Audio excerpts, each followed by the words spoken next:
મંદાસરુચિરાનનાંબુજં પૂજિતા સુરનરોત્તમેર્મુદા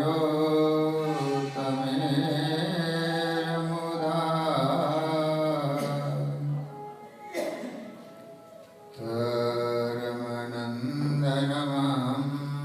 વિચિંતયે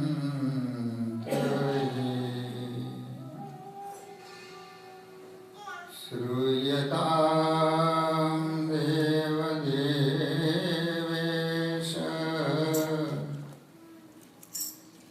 સ્વામિનારાયણ પ્રભુ ત્વદીયેનાવધાનેન કથયિષ્યે શુભકથા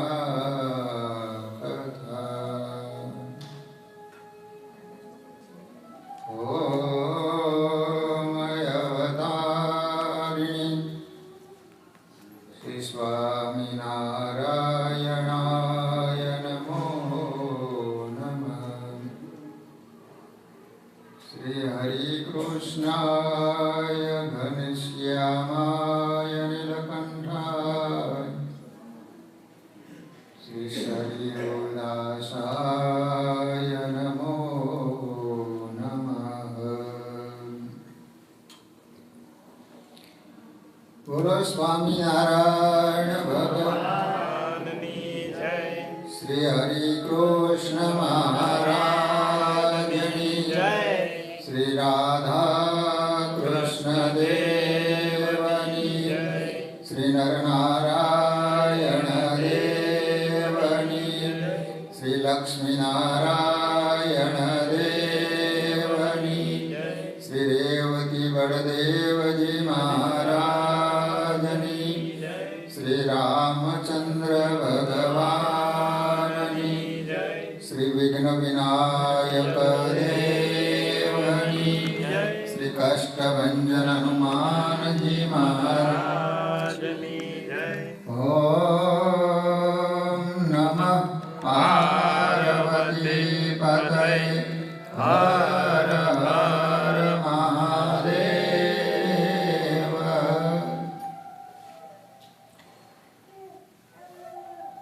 સર્વાવતારી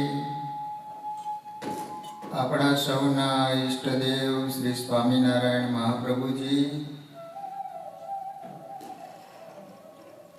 આપણા સૌના ધર્મગુરુ પરમ પૂજ્ય આચાર્ય મહારાજ શ્રી તેમજ સમગ્ર ધર્મકુળ તથા જેમને સુંદર મજાનો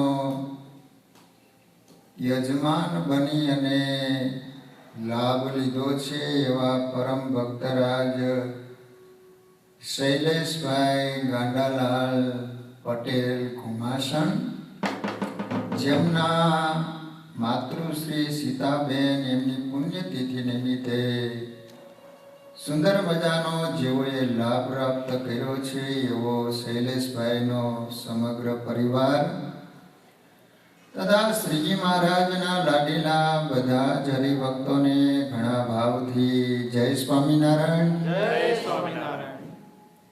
વાલા ભક્તજનો, ભગવાનની દયા અને આચાર્ય મહારાજ શ્રીના આશીર્વાદથી ઘણા વર્ષોની આપણી જે પ્રતીક્ષા હતી કે સિનસિનાટીમાં શ્રી સ્વામિનારાયણ ભગવાનનું મંદિર બને, પરંતુ જ્યારે ભગવાનની ઈચ્છા થાય, ભગવાનની જ્યારે મરજી ભળતી હોય છે ત્યારે નિર્માણ થતા હોય છે.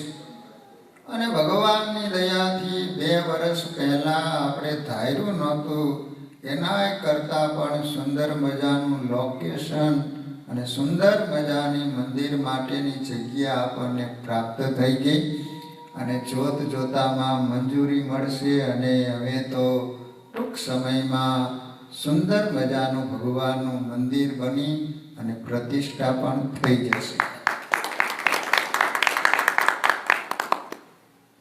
વાલા ભક્તજનો, તમે બધા ખૂબ જ ભાગ્યશાળી છો કે આ ચાતુર્માસ ચાલી રહ્યો છે, એમાંય ભાદરવો માસ એટલે પિતૃપક્ષ કહેવાય. અને પિતૃપક્ષ આજના દિવસે જ પ્રારંભ થયો છે. આજ પહેલો દિવસ. તો આપણે 3 દિવસ સુધી સ્વામિનારાયણ ભગવાનના મહાન સંત નિષ્કુળાનંદ સ્વામી, જેમને ઘણા બધા ગ્રંથોનું આલેખન કરેલું છે, જેમને ઘણા બધા ગ્રંથોની રચના કરેલી છે, તો સ્વામીએ પોતાની કલમે ધીરજ આખ્યાન નામનો જે ગ્રંથ રચેલો છે, એની 3 દિવસ સુધી આપણે કથા શ્રવણ કરવાની છે. ગ્રંથનું નામ છે ધીરજ આખ્યાન. આપણે સૌ કોઈ સંસારમાં રહ્યા છીએ. સંસારનો રસ્તો, સંસાર છે એ રેલવેના પાટા જેવો સીધો નથી. ક્યારેક સુખ, ક્યારેક દુઃખ. સંસાર છે સુખ દુઃખનો દરિયો, તેમાં તરી શકે કોઈક તરિયો. તો ભગવાનના ભક્તને ક્યારેક દુઃખ આવે ત્યારે ભક્ત ધીરજ ગુમાવી ન દે અને બેલેન્સ જાળવી રાખે. એટલા માટે સ્વામીએ આમાં કોઈ પણ સ્વામિનારાયણ ભગવાનના ભક્તનું આખ્યાન નથી. બધા જ પૂર્વના ભક્તો છે, જેવા પ્રહલાદ, ધ્રુવજી, નળ રાજા, હરિશ્ચંદ્ર રાજા, મયુર ધ્વજ આદિક રાજાઓના આખ્યાનો દ્વારા આપણને ધીરજ મળે કે એમના જીવનની અંદર કેવા કેવા દુઃખ આવ્યા હતા, છતાંય પણ ભગવાનનો આશરો રાખી અને ભગવાનનું ભજન કર્યું તો ભગવાને બધા દુઃખમાંથી એને ઉગારી લીધા છે. દુઃખના સમયે પણ ભક્તોએ કેવી કેવી ધીરજ રાખી છે, એ બધો જ આલેખ ચિતાર સ્વામી આ ગ્રંથની અંદર બતાવ્યો છે. ધીરજ આખ્યાન છે એ ગાવાનો ગ્રંથ છે. સ્વામીએ પ્રથમ ગ્રંથ લખતા જ ભગવાનના ચરણોમાં વંદન કરે છે. કોઈ પણ કાર્યનો પ્રારંભ કરતા પહેલા ભગવાનને યાદ કરી, ભગવાનનું સ્મરણ કરી, ભગવાનનું મંગલાચરણ કરી અને જોઈ કાર્યનો પ્રારંભ કરવામાં આવે તો એની અંદર કોઈ પણ પ્રકારનું વિઘ્ન આવતું નથી. એટલા માટે સ્વામી ધીરજ આખ્યાન લખતા પહેલા ભગવાનના ચરણોમાં વંદન કરે.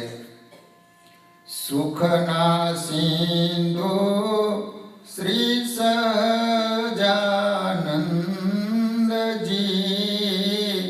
જગ જીવન કહીએ જગવંદજી, શરણાગતના સદા સુખ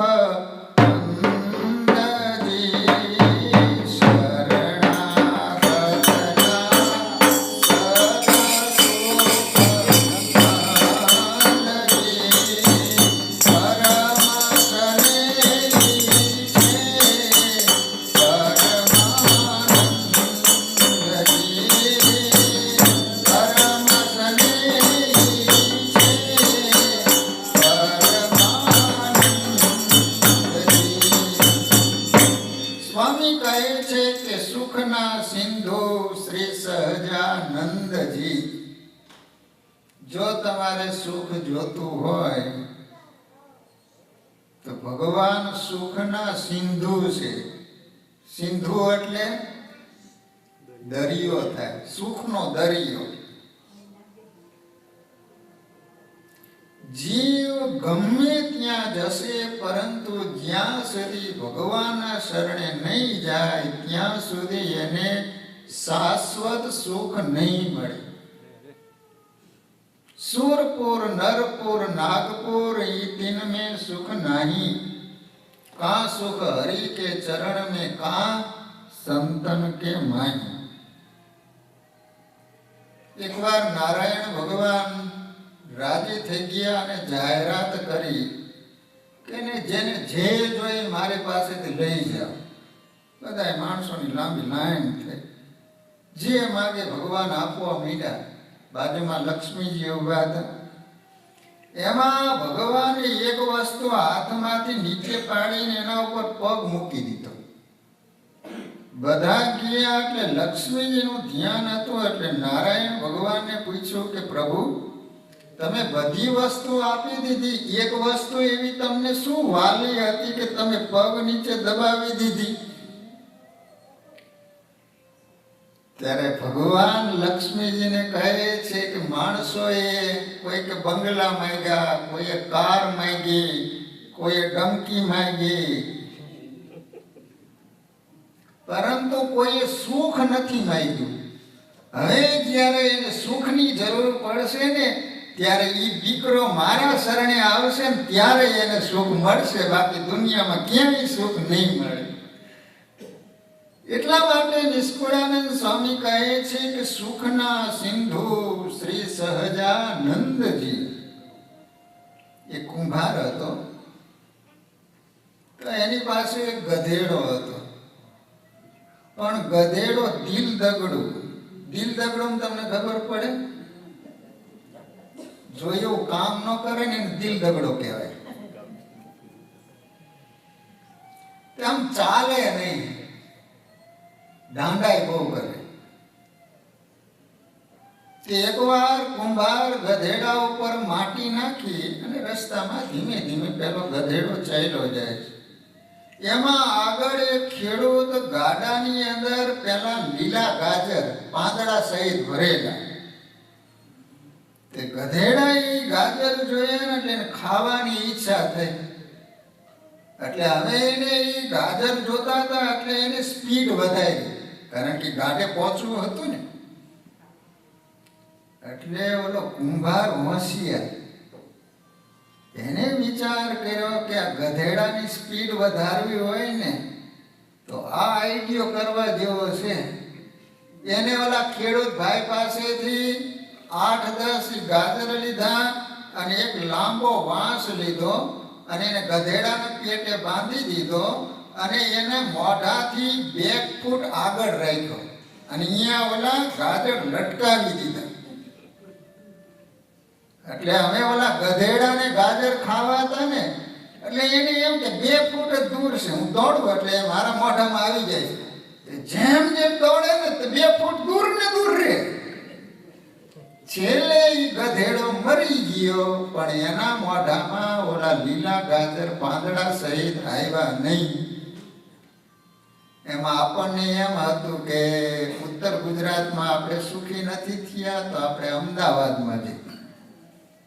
અમદાવાદમાં જો એવું નથી મળ્યું તો હાલો મુંબઈ જઈએ.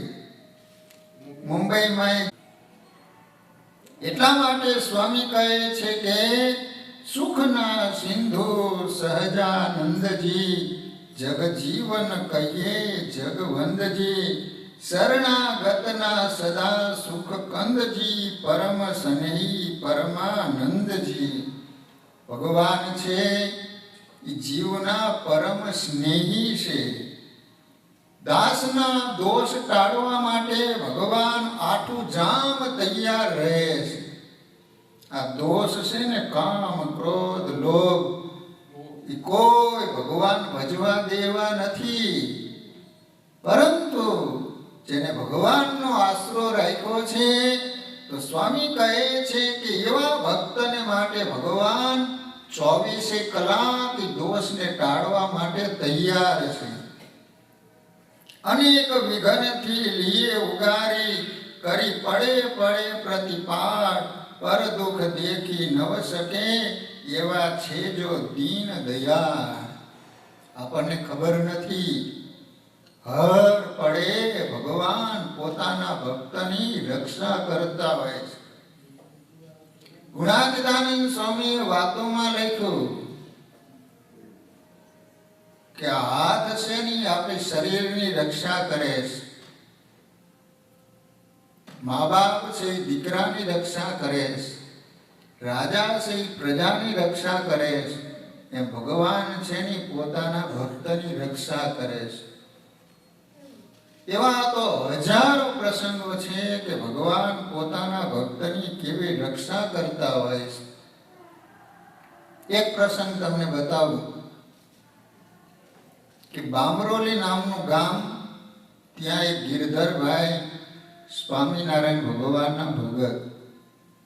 બામરોલીમાં આદિ આચાર્ય શ્રી અયોધ્યા પ્રસાદજી મહારાજે પ્રતિષ્ઠા કરેલી શિખરબંધ મંદિર છે. તમે છપૈયા જાઓ ને તો બામરોલી આવે. ગિરધરભાઈ મિસ્ત્રી. બનેલું એવું કે એના પત્ની પિયરિયામાં ગયા છે. પહેલાના સમયમાં વાહનોની સુવિધા નહીં. માણસને એક ગામથી બીજે ગામ જવું હોય તો ચાલીને જતા. તમને બધાને ખબર હશે, ચાલીને જવું પડતું. વાહનમાં હોય તો એ ઘોડા, સુખી લોકો હોય તો ઘોડા હોય, નકર તો પગપાળા જવું પડતું. તો હવે ગિરધરભાઈ એના પત્નીને તેડવા માટે ગયા છે.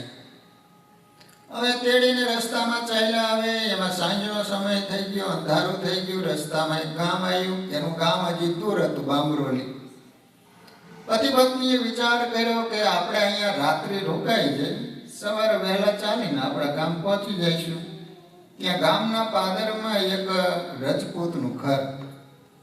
ભાઈને વાત કરી કે અમારે તમારી પાસેથી કાંઈ જોતું નથી, ફક્ત તમારે ત્યાં રાત્રિ વિતાવી, સવારે વહેલા જતા રહે. પેલો ભાઈ કે વાંધો નહીં, તમે સુઈ રહો. હવે બન્યું એવું કે ગિરધરભાઈ એની યુવાન અવસ્થા, એના પત્ની પણ યુવાન, અને ભગવાને થોડુંક રૂપ આપેલું. એટલે ઓલો માણસ ઘરધણી હતો ને, એની નજર બગડી. વિચાર કરે છે કે મારે આની ઇજ્જત લૂંટવી છે. માણસમાં જ્યારે સંસ્કાર ન હોય ને, ત્યારે એના મગજમાં કેવો વિચારો આવે છે. જો એ જ જગ્યાએ એનામાં જો સંસ્કાર હોત ને, તો એને એવો વિચાર આવે કે મારી ઉંમરની છે તો મારી બહેન કહેવાય. ખરેખર આને મદદ કરવી જોઈએ કે સવારે રસ્તો ન જોયો હોય તો દૂર સુધી રસ્તો બતાવો, મારે જવું જોઈએ. એને બદલે સંસ્કાર નહીં હોવાને કારણે એને આવા વિચાર હોય. એટલે ઓલા બહેન હતા ને, એનું નામ હતું રતનભાઈ, ગિરધરભાઈના પત્ની. એને ઓલા પુરુષની આંખ ઉપરથી ખ્યાલ આવી ગયો કે આની દાનત બગડી છે. એટલે એના પતિને કહે છે કે આપણે છે ને સવારે વહેલા નથી ચાલવું. થોડુંક અજવાળું થાય, રસ્તામાં પુરુષોની અવર જવર શરૂ થાય ને પછી આપણે ચાલવું છે. પણ ગિરધરભાઈ કે આપણે વહેલા ચાલીએ, તડકો થાય એ પહેલા આપણે પહોંચી જઈએ. એના પત્નીને એને માન્યું નહીં, વહેલા જાગી અને મીંડા ચાલવા. ઓલો માણસ છે એ ઘોડા ઉપર બેસીને પાછળ પડ્યો. નદીના કિનારે શંકર ભગવાનનું એક મંદિર. ઓલો માણસ તો સીધો જ ગિરધરભાઈની પત્ની સાથે ન કરવાનું કરવા માંડ્યો. એટલે ગિરધરભાઈ કહે છે કે ભાઈ તું આ રીતે કરીશ નહીં એમ. આમ જ્યાં કીધું ને તો ઓલા પુરુષની પાસે તો ભાલો હતો ને, સીધો ગિરધરભાઈને ભાલો ખોઈ ગયો. ગિરધરભાઈ તો ત્યાં મરી ગયા. હવે એના પત્ની રતનભાઈ હતા, એ વિચાર કરે છે કે મારા પતિને મારી નાખ્યો, ચોક્કસ હવે મારી ઇજ્જત લૂંટશે. એટલે એ દોડીને શંકર ભગવાનના મંદિરમાં જતા રહ્યા. દરવાજો મજબૂત હતો, એ બંધ કરી દીધો, અંદરથી હાંકડ મારી દીધી. અને શિવલિંગ હતું એને બાદ ભરીને, હે ભગવાન બચાવો બચાવો બચાવો. કોણ બચાવે? અને પેલો જોર જોરથી પાટું મારે કે તું દરવાજો ખોલ, મેં તારા પતિને મારી નાખ્યો, હવે તારે કોઈ ચિંતા કરવાની જરૂર નથી. અંતે એને સ્વામિનારાયણ ભગવાનને યાદ કર્યા. રતનભાઈ, મહારાજ મારી લાજ રાખજો. અને આમ જ્યાં સ્વામિનારાયણ ભગવાનને યાદ કર્યા 20 મિનિટે 3 ચોગલાના ધરતલ માણકી ઉપર બેસીને ભગવાન પધાર્યા. પેલો પાટું મારતો હતો ને, ભગવાને આવીને સીધી જ પહોંચી પડી. નરાધમ અહીંયા મંદિરનો થાંભલો હતો ને એની હારે કચકચાવીને બાંધી દીધો. ભગવાને અંદર રતનબાઈને દર્શન આપ્યા અને જ્યાં ભગવાનને જોયા ને રતનબાઈ મહારાજના ચરણમાં ઢગલો થઈ ગઈ. મહારાજ, ખરા સમયે તમે ન આવ્યા હોત ને તો આ પુરુષ ચોક્કસ ઇજ્જત લૂંટત. મહારાજ કહે છે કે જો એને તારા પતિને તો મારી નાખ્યો છે, હવે તું હું કહું ને એટલું તું કરે છે. બોલો મહારાજ. જો પેલા નરાધમ છે ને એને મેં થાંભલા બરાબર કચકચાવીને બાંધી દીધો, એ કોઈ રીતે છૂટી શકશે નહીં. તું દરવાજો ખોલી તારા પતિ એને માથા ઉપર જે વસ્ત્ર બાંધેલું છે એ છોડી અને તારા પતિના શરીર ઉપર ઢાંકી દેજે. સ્વામિનારાયણ સ્વામિનારાયણ બોલી અને તું 5 પ્રદક્ષિણા કરજે, અમે બધા જ સારા વાના કરી આપીશું. દરવાજો ખોલ્યો, ભગવાન અદ્રશ્ય થઈ ગયા. ઓલો પુરુષ સામે બાંધેલો હતો એટલે કોઈ રીતે છૂટી શકવાની શક્યતા નહોતી. ભગવાને કીધું તું એમ એનો પતિ તો મરી ગયેલો પીડ્યો છે, એના ઉપર પેલું કપડું ઢાંકી દીધું અને વાલા ભક્તજનો સ્વામિનારાયણ સ્વામિનારાયણ બોલી 5 પ્રદક્ષિણા પૂરી થાય ન થાય ત્યાં તો ગિરધરભાઈ ઊભા થયા. સ્વામિનારાયણ ભગવાને જીવતદાન આપ્યું. એના પત્ની કહે છે કે પતિદેવ, હમણાં જ સ્વામિનારાયણ ભગવાન આવ્યા હતા, અમને તમને સજીવન કર્યા.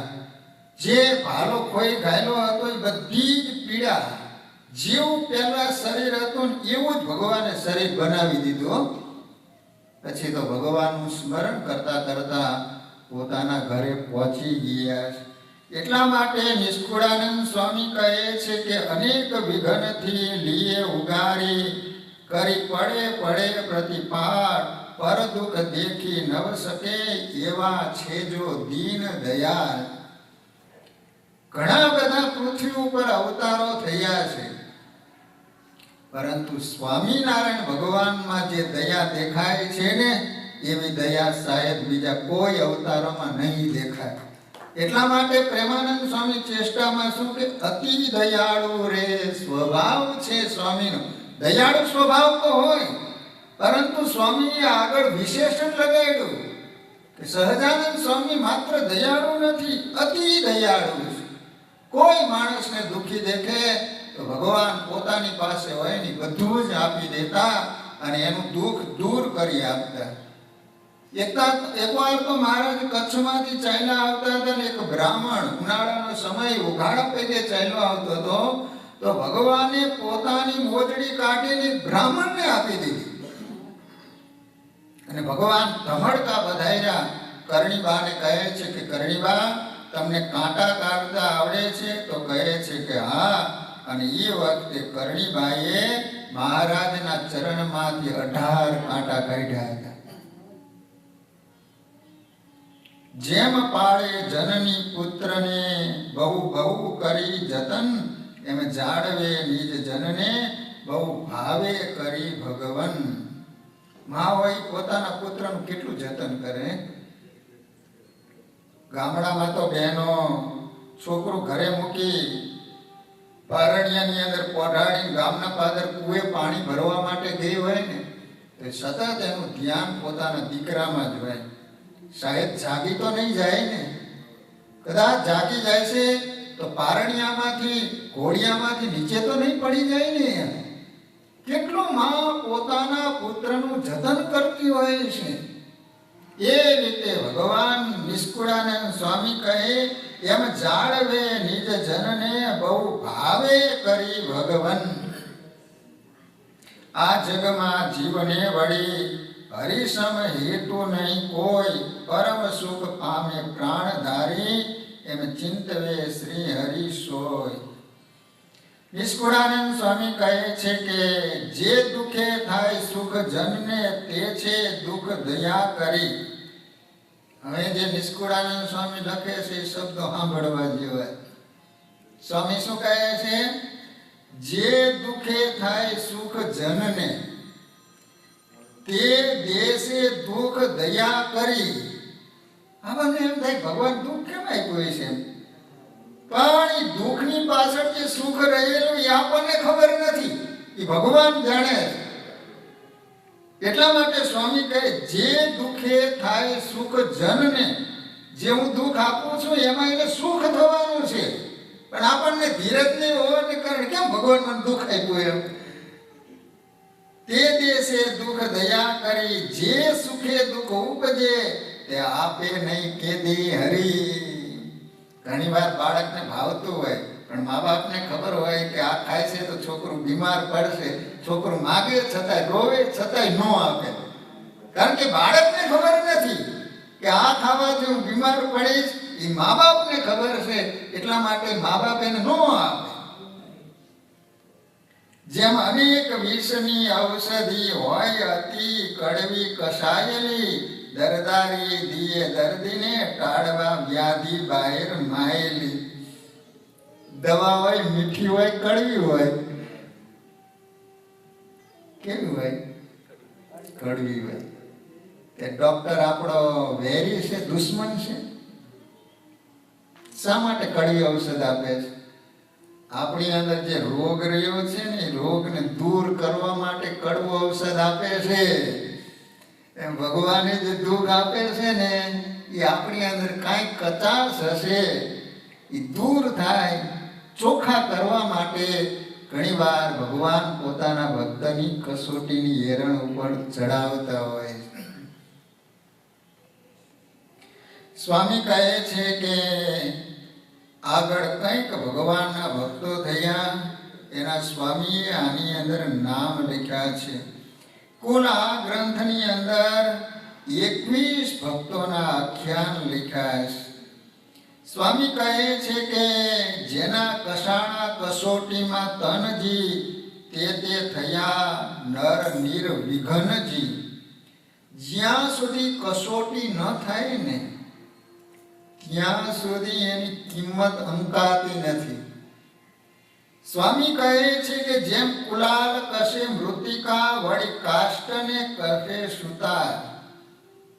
આ માટી હોય, માટીની કાંઈ કિંમત હોય, પરંતુ કુંભાર છે માટીને ખોદીને ઘરે લઈ જાય, પછી એનો પિંડો કરે અને એને બરાબર પગથી પીલે, એક રસ કરે અને પછી ચાકડા ઉપર ચડાવે, ગોળ ગોળ ફેરવે અને પછી એને દોરાથી કાપી નાખે, પછી એને અગ્નિની અંદર તપાવવામાં આવે અને પછી માટીને જ્યારે બજારમાં વેચવા માટે મૂકે ત્યારે એની કેટલી કિંમત હોય. એટલી માટીની કિંમત ન હોય, પરંતુ એમાંથી ઘડો બને અને એની અંદર બહેનો પાણી ભરે, પોતાના મસ્તક ઉપર ઉપાડે. વિચાર કરો, બહેનોએ પોતાના મસ્તક ઉપર એને સ્થાન આપ્યું અને એની અંદર પાણી ભરે, પાણી પીવે. કંઈક માણસોની છાતી ઠરે, પણ ક્યારે એની કસોટી થઈ ત્યારે એની કિંમત અંકાણી ને. એટલા માટે કહે છે કે જેમ કુલાલ કશે મૃતિકા, વળી કાષ્ટને કશે સુતાર. બાકી લાકડાની કોઈ કિંમત ન હોય, પણ એ જ લાકડામાંથી સુંદર મજાની વિન્ડો બનાવવામાં આવે, ગેટ બનાવવામાં આવે તો એની કેટલી કિંમત હોય. દરજી કશે દુકુલને, લોહને કશે છે લુહાર. લોખંડનો ટુકડો હોય એની કોઈ કિંમત ન હોય, પરંતુ એમાંથી એક છરી બનાવવામાં આવે તો કેટલી કિંમત વધી જાય છે. જેમ સલાટ શિલાને કશી કરી, રૂડ વાણે વળી એમાં રૂ. પથ્થરની કોઈ કિંમત નથી હોતી, પરંતુ એ સલાટમાં હાથમાં આવે અને ટાંકડું અને હથોડી લઈ વધારાનો ભાગ કાઢી અને એમાંથી ભગવાનની મૂર્તિ બનાવવામાં આવે, જેની લાખો રૂપિયા કિંમત અંકાતી હોય છે અને જેના દર્શન કરીને અનેક માણસો સુખી થતા હોય છે. એમ કસાય છે જન હરિના, ત્યારે થાય છે શુદ્ધ સ્વરૂપ. સ્વામી કહે છે કે સૌથી અઘરામાં અઘરું ભગવાનના ભક્ત થવું ને એ અઘરામાં અઘરું છે. ડૉક્ટર બની શકાય, વકીલ બની શકાય, પાયલોટ બની શકાય, પરંતુ સ્વામી કહે છે કે ભક્ત થાવું ભગવાનના છે જો કઠણમાં કઠણ કામ છે. તો એવા ભક્ત પ્રથમ પ્રહલાદનું આખ્યાન નિષ્કુળાનંદ સ્વામીની કલમે લખાયેલું. આપણે ઘણીવાર પ્રહલાદ ભક્તની કથા સાંભળી હશે, પણ આજ તો સ્વયં નિષ્કુળાનંદ સ્વામીની કલમે જે રીતે લખાયેલું આખ્યાન છે એ રીતે આપણે પ્રહલાદનું ચરિત્ર આજે શ્રવણ કરવું છે. સ્વામી કહે છે કે જેહને થાવો હોય હરિ ભક્તજી, જેહને થાવો હોય હરિ ભક્તજી, જેહને ન થાવો આ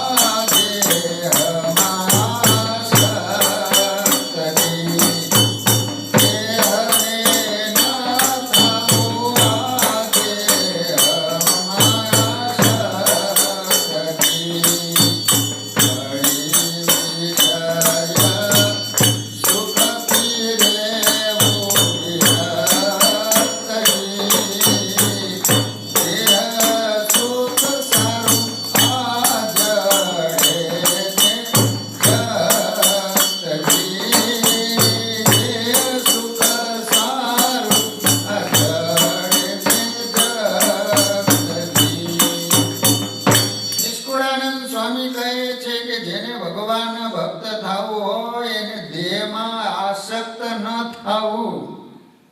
પહેલી જ વાત કરી ભગત થવું છે તો દેહ આસક્તિ છોડવી પડે.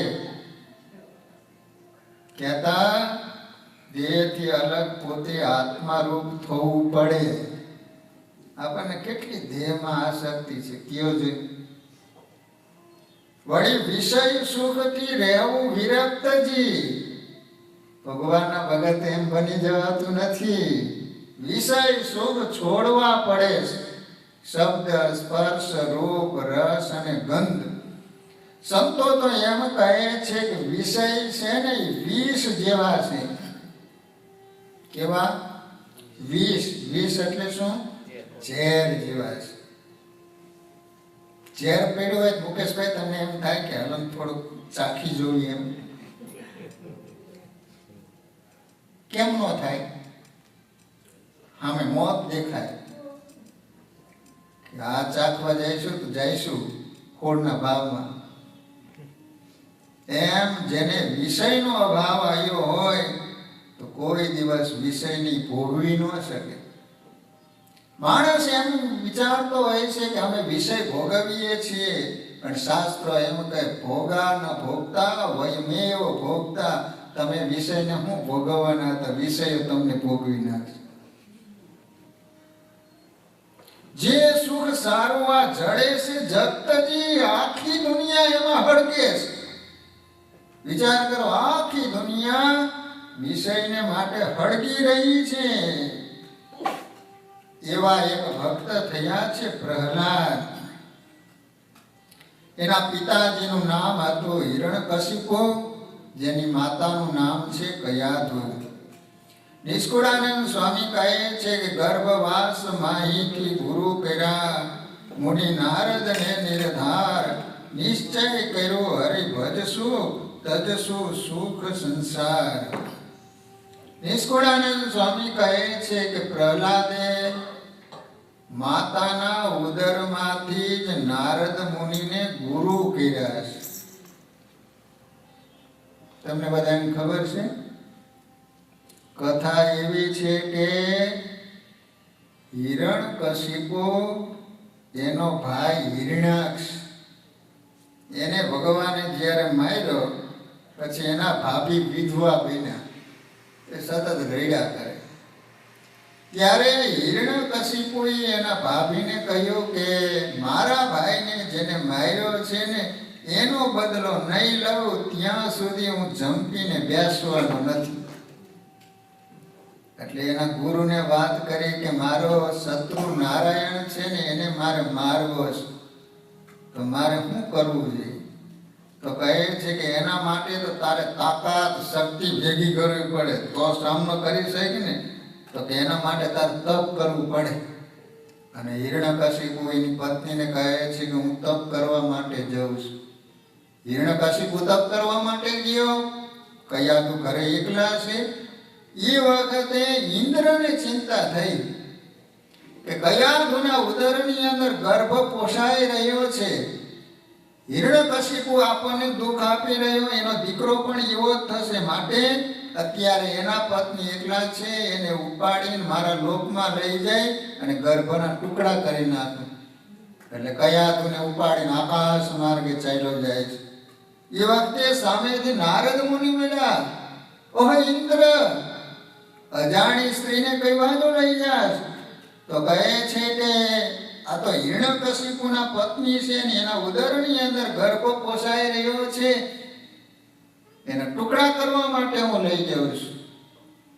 નારદ મુનિ કહે છે કે તું મારા આશ્રમમાં એને મૂકી જા, અને એ દાનવ નહીં પણ મહાન ભગવાનનો ભક્ત બનશે, એની જવાબદારી મારી.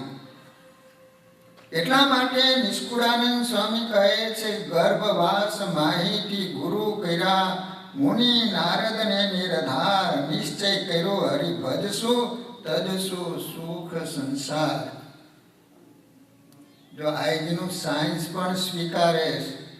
આપણા ઋષિ મુનિઓ અને શાસ્ત્રો તો કહેતા જ હતા કે માતાના ઉદરની અંદર ગર્ભ પોષાતો હોય ત્યારે માં જેવું શ્રવણ કરે છે, આંખથી જેવું જોવે છે, એવી એની અંદર અસર થતી હોય છે, જે આપણે ગર્ભના સંસ્કારો કહેવામાં આવે છે. નકર એક બાળકનો જન્મ થયો, તે બોલતા શીખ્યો તો પહેલો જ બોલ્યો કાલિયા તેરા ક્યા હોગા.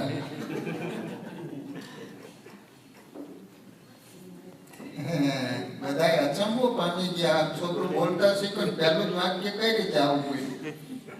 એની માને પૂછવામાં આવ્યું તો કે શોલેપ નામનું પિક્ચર હતું, 16 વખત જોયું હતું. તમે જો આ દાદા બેઠા હોય ને એને રિમોટ લઈને ઓલા ચેનલ ચેન્જ કરતા નહીં ફાવતું હોય, પરંતુ અત્યારે છોકરું જન્મી જાય મોટું થયું હોય છે ને ક્યાંય ચેન્જ કરી દે. લો મોબાઈલમાં દાદાને ન આવડતું એટલે છોકરો કરી બતાવતું હોય. કારણ શું? એની માએ આ ધંધો કર્યો હોય, આખો દી મોબાઈલ મચુડ્યા જ કરતી હોય એટલે છોકરો શીખી જાય.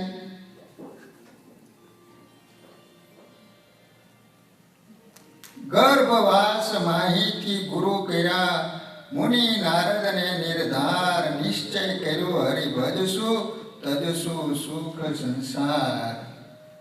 માતાના ઉદરમાંથી પ્રહલાદે નક્કી કર્યું છે કે બસ મારે ભગવાનનું ભજન કરવું છે, સંસારમાં ક્યાંય મારે લલચાવું નથી.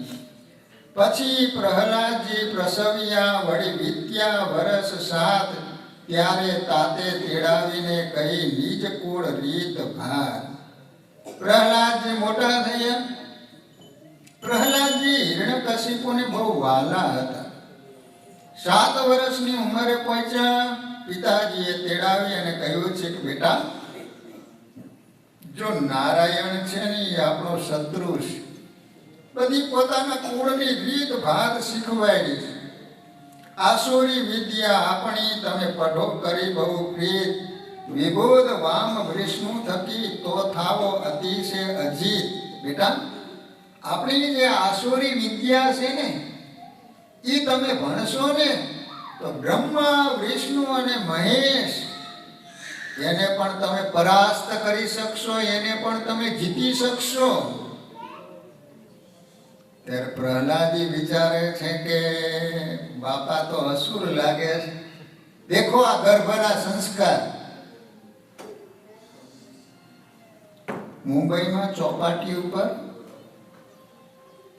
એક પુરુષ, એના ખીચામાં એક સ્ત્રી હાથ નાખ્યો અને 1 નંબરનો ચોર હતો, ખીચા કાતરું ભાઈ હતો.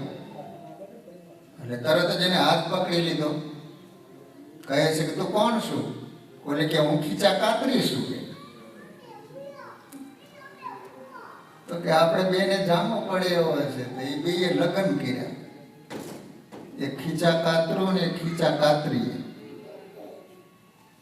હવે સમય જતા પ્રસૂતિનો સમય આવ્યો એટલે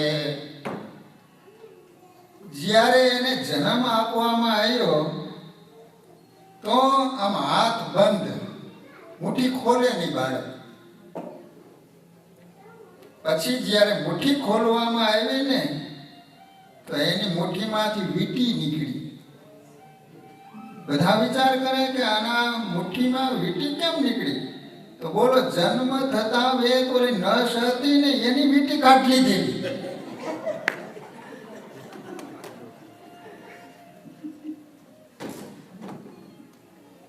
પ્રહલાદે નક્કી કર્યું છે કે મારે એને કેમ મળશે એમ વિચાર્યું વળી ઉર.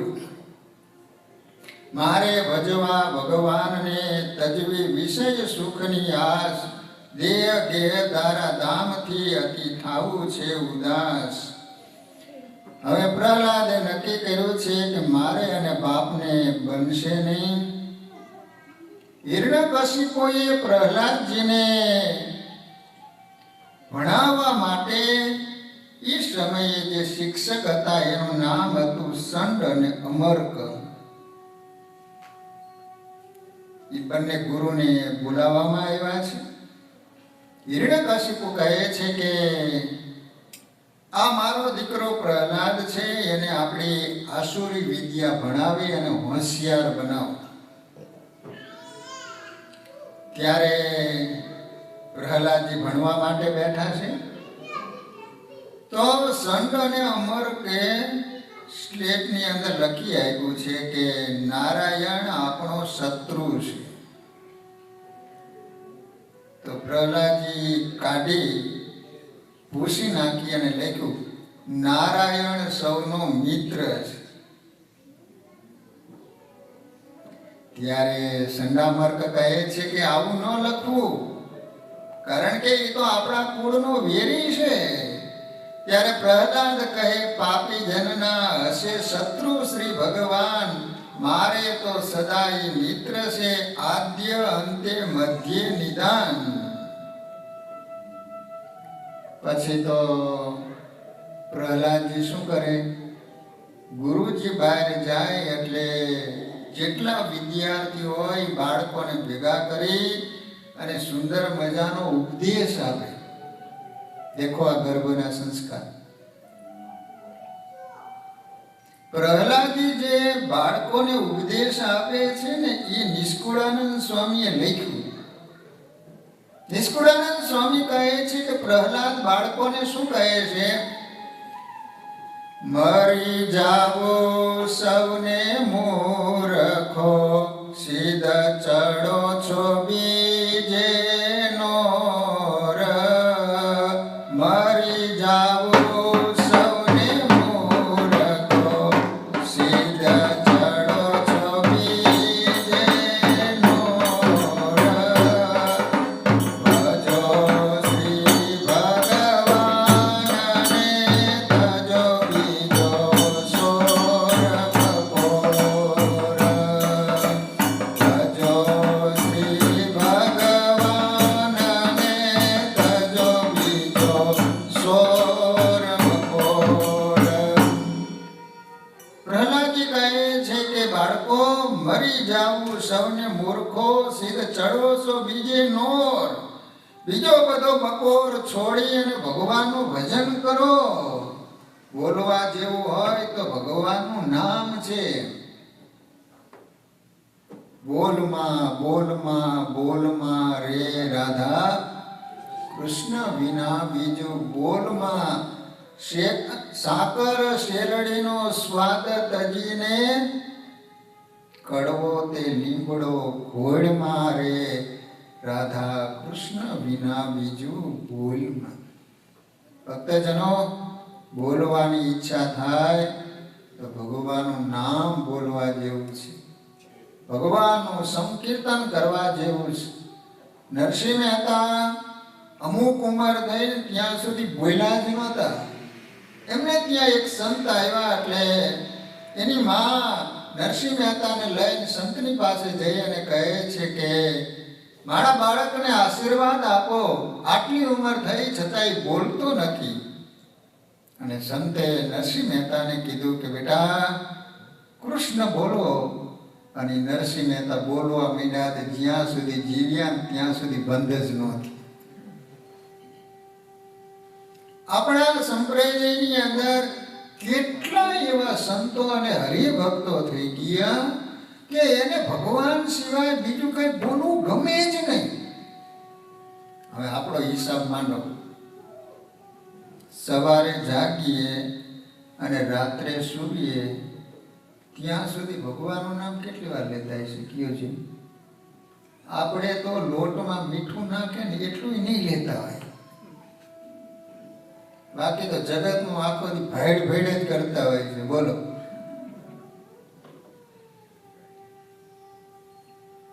એટલા માટે શું કહે છે? ભજો શ્રી ભગવાનને તજો બીજો સોર બપોર, કોથલીને કામિનીમાં કૃષ્ણધામ ચામનીમાં, જારી કરી જામનીમાં, ખૂબ બેઠો ખોઈને જમવા જમાડવામાં, બીજાનું બગાડવામાં, એકે પૈસો આપવામાં આયો નહીં કોઈને. જાય જાય જાય તારું જીવતર જોને જળની પેઠે વયું જાય. કોથલીને કામિનીમાં કૃષ્ણધામ ચામનીમાં, જારી કરી જામનીમાં. કોઈની કોથલી કરવી હોય, નિંદા કરવી હોય, એમાં કેટલો સમય વ્યતીત થઈ જાય એ આપણને ખબર નથી પડતી. બોલો, કોઈની ટીકા કરવી હોય, નિંદા કરવી હોય તો રાતની રાત ઓછી પડે. બોલો, 7-8 છોકરાઓ બેઠા હતા રાતના સમયે. એકની પાસે ઘડિયાળ નહીં. એકબીજા પૂછે કેટલાક વાગ્યા, કેટલા વાગ્યા એ તાર જાણવું છે ને? તો કે હા, મારા એક હાથમાં પથ્થર લઈને ડોશીમાનું ઘર હતું ને, કોરડા વાગે એના પર ઘા કર્યો. ડોશીમાં જાગી ગયા. મારા રોયે 1 વાગે કોણ ઘા કરે પથ્થરાને? બોલો, 1 વાગ્યો, હલો ઘરે જઈને હોઈ જાવ.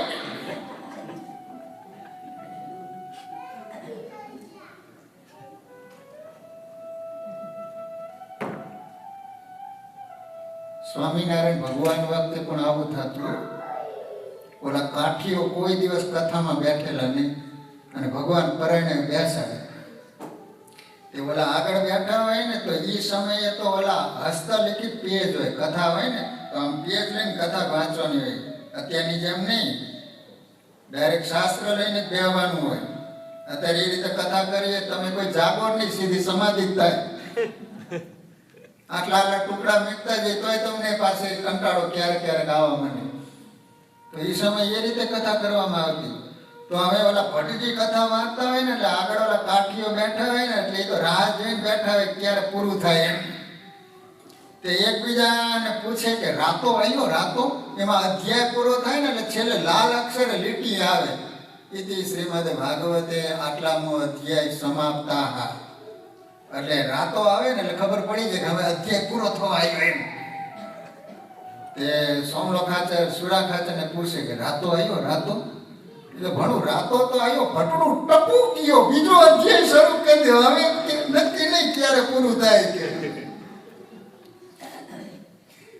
એટલે ઘણી વાર ઊંઘવા માંડે એટલે સ્વામિનારાયણ ભગવાન પૂછે કે કેમ તમે ઊંઘો છો કથામાં? ભણું મહારાજ, આમાં અમારો કાંઈ વાંક નથી. ભણું ભટડો જે પોથી ખુલે છે ને એમાંથી ઊંઘ છૂટે. બાકી અમને ખૂણા બેવાર દો, હવાના 4 કરી તો વાગે ખબર ન પડવા દે. બોલો, એટલા માટે નિષ્કુળાનંદ સ્વામી કહે ભજો શ્રી ભગવાનને તજો બીજો સોર બપોર. બીજું કાંઈ બોલવા જેવું નથી ભગવાનના નામ સિવાય. જેને ભજે જગત જીતી જાય અને થાય સુખિયા સદાય, તેને તજી બીજું બોલે જે તે કૃતજ્ઞ કહેવાય. દેખો નિષ્કુળાનંદ સ્વામી જે પ્રહલાદ બોલે છે ને એ જ શબ્દો લખે. ભગવાન સિવાય બીજું જે બોલે છે ને એ કૃતજ્ઞ છે કે. કારણ કે આપણે માતાના ઉદરમાં કોળ દઈને આવ્યા હતા કે તમે જીભ આપશો તો જીભથી સતત તમારું રટણ કરીશ, તમારું નામ જ લઈશ. ને આજે ભૂલે પણ ભગવાનનું નામ નથી લેતો. ઓલા સ્વામિનારાયણ ભગવાન મેથાણ પધારેલા તે માણકી ઘોડી ઉપર બેસીને જતા હતા શેરીમાંથી. એક ડોશીમાં છે ને છાણા થાપતા હતા. તે ભગવાનને મોજમાં આવી ગઈ સુરાખાચરને કે ડોશીમાં અમારું એકવાર નામ લે તો એનું કલ્યાણ કરવું. સુરાખાચર જઈને કે માં શું છે? હા મેં જો માણકી ઘોડી પર બેઠા સ્વામિનારાયણ ભગવાન, પણ શું છે? એ મોજમાં આવી ગયા કીધું કે એકવાર સ્વામિનારાયણનું નામ લે તો કલ્યાણ કરે. કે હા બેટા, નામ લીધું હોય તો કલ્યાણ કરે. એમને નામ લો ને. ડોશીમાં નામ ન લીધું હો. મહારાજને જઈને વાત કરી, ડોશી નામ નથી લીધી. આ તો મેથાણની હતી, તમારે અમેરિકાની નહોતી હો. તે મહારાજ કીધું રામનું નામ લે તો આપણે કલ્યાણ કરવું. તે સુરો ખાચર જઈને કે હા રામનું નામ લ્યો તો સ્વામિનારાયણ ભગવાન કલ્યાણ કરે. હા દીકરા, નામ લીધું હોય તો કલ્યાણ કરે જ કે, પણ નામ ન લીધું. પછી સુરા ખાચર વિચાર કર્યો ગમે એમ કરીને એકવાર તો નામ લેવાય ને કલ્યાણ થઈ જતું હોય સહજમાં. એટલે કુંભારને ત્યાં જઈને ઓલું રામ પાત્ર લઈ આવ્યા. ઓલી ડોશીમાને કહે છે કે માં આનું નામ શું? બોલો કે ક્યારનો મારું માથું ખાધા કરે, છાણા થાપવા દેતો નથી, આનું નામ સકોરું. રામ પાત્ર નો બોલી, રામનું નામ આવી જાય તો રામ પાત્ર નો બોલી, બોલ કે સકોરું. અને સુરા ખાચરનો મુગજગીરનો ઘોડો હતો ને, જેટલા છાણા થાપેલા હતા ને એના ઉપર ફેરવી દીધો, વેર વિખેર કરી નાખ્યું બધું. અનડોશીનો મગજ ગયો, મારા હારા સ્વામિનારાયણ આવા ના આવા હોય. સુરો ખાચર કે વાંધો નહીં, સ્વામિનારાયણનું નામ લઈ લીધું ને તારું કલ્યાણ થાય છે. તેને તજી બીજું બોલે જે તે કૃતજ્ઞ કહેવાય. અમૂલ્ય તન જેને આપ્યો સર્વે સુખનો સમાજ, તેને ભજીએ ભાવે કરી તો સરે તે સઘળા કાજ. ભલા ભક્તજનો વિચાર કરો કે અમૂલ્ય તન જેને આપ્યું, આ શરીરની તમે શું કિંમત આપશો? કોઈ તમને એમ કહે કે તમારી એક આંખ આપો, તમને 5 લાખ રૂપિયા આપીશ, આંખ આપશો તમે? તો આ શરીરની કેટલી કિંમત થઈ. એટલા માટે સ્વામી કહે છે કે અમૂલ્ય તન જેને આપ્યું, જેને કોઈ કિંમત આપી ન શકે, આપ્યો સર્વે સુખનો સમાજ. ભગવાને કેટલી બધી આપણને સાનુકૂળતા આપીશ. આ શરીરની અંદર કોઈ વાતની ભગવાને ખોટ ન રાખી આપણને. નકર જે માણસને આંખ નથી એને પૂછો કે આંખની શું કિંમત હોય છે એમ. જેને કાન નથી આપ્યા, ઘણાને હાથ પગ નથી હોતા, તો એની કેવી પોઝિશન હોય છે. એને બદલે ભગવાને આપણને સંપૂર્ણ અંગ આપ્યા છે. આપ્યો સર્વે સુખનો સમાજ, તેને ભજીએ ભાવે કરી તો સરે સઘળા કાજ. સ્વામી કહે છે કે એ ભગવાનનું ભજન કરશો તો તમારા બધા જ કામ સુધરી જશે. ત્યારે બાળક સૌ બોલ્યા, જેમ કહેશો તેમ કરશું, નિષ્કુળાનંદનો નાથ ભજતા નહીં થાય અમારું નરશું. પ્રહલાદજી આવી ભગવાન ભજવાની વાતો કરે છે તો બધા બાળકોને બહુ સારું લાગે છે. જેવા ગુરુજી બહાર જાય ને બાળકો કહે છે કે તું ધૂન બોલાય, અમને એમાં મજા બહુ આવે છે. અને ભગવાનનું ભજન કરે બધા બાળકો ભેગા થઈ. એમાં બરોબર સંત અને અમર્ક એને ખ્યાલ આવી ગયો કે પ્રહલાદજી તો બધા બાળકોને ભેગા કરી અને આ રીતે ભગવાનનું ભજન કરાવે છે.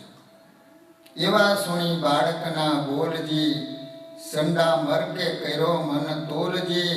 આ તો વાત ચડી ચકડોલજી, ત્યારે કહ્યું રાયને મર્મ ભર્મ ખોલજી. જય અને હિરણ્ય કશુપુને કહે છે કે તમારો દીકરો પ્રહલાદ છે એ તો ભૂલે પણ આપણી આસુરી વિદ્યા નહીં ભણે. એટલું જ નહીં, બાળકોને પણ અવળો ઉપદેશ આપીને બાળકોને પણ બગાડે. માટે આડી રખાવો એની આદથી, જે ન ચડે બીજે વેન, કુળ આપણામાં એને ન કીધું એવું આદરું છે એને ફેન. તરત જ હિરણ્યકશિપુએ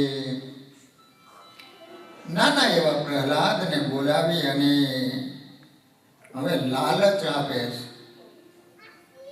કે આમ પ્રહલાદ નહીં માને. ઘણીવાર માણસ આમ ન માનતો હોય, પરંતુ તમે એને લાલચ આપો ને એટલે માણસ માની જતો હોય છે.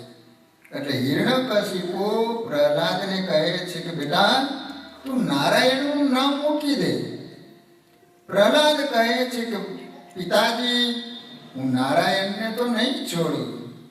હવે પ્રહલાદને કહે છે કે આપો રાજ્ય તને આજથી અનધન સર્વે સમાન, 3 લોકમાં કહું તારું કોઈ મોડી શકે નહીં માન. બેટા જો તું નારાયણનું નામ છોડી દે ને તો આખું રાજ્ય તને આપી દઉં, ત્રિલોકીનું. તારો કોઈ વાડ વાંકો ન કરી શકે. ત્યારે પ્રહલાદ કહે આ પાપ રૂપ છે ને પિતાજી, મને બિલકુલ રાજ્ય ગમતું નથી. ભગવાનનું ભજન કરવું એમાં જે મને સમૂહ લાગે છે, એમાં જે સુખ આવે છે, એવું બીજી કોઈ વાતમાં મને સુખ આવતું નથી. અને હિરણ્યકશિપુનો મગજ ગયો. ત્યારે હિરણ્યકશિપુ બોલ્યો હાકલી માગી લે છે મુખે સિદ્ધ મોત, માનતો નથી તું મારું, મરી જાઈશ તું તારા શોધ. હવે પ્રહલાદ વિચાર કરે છે કે બાપા સામે બોલવામાં જરાક વિચાર કરવો જોઈશે હો, નકર મોત નજીક આવ્યું.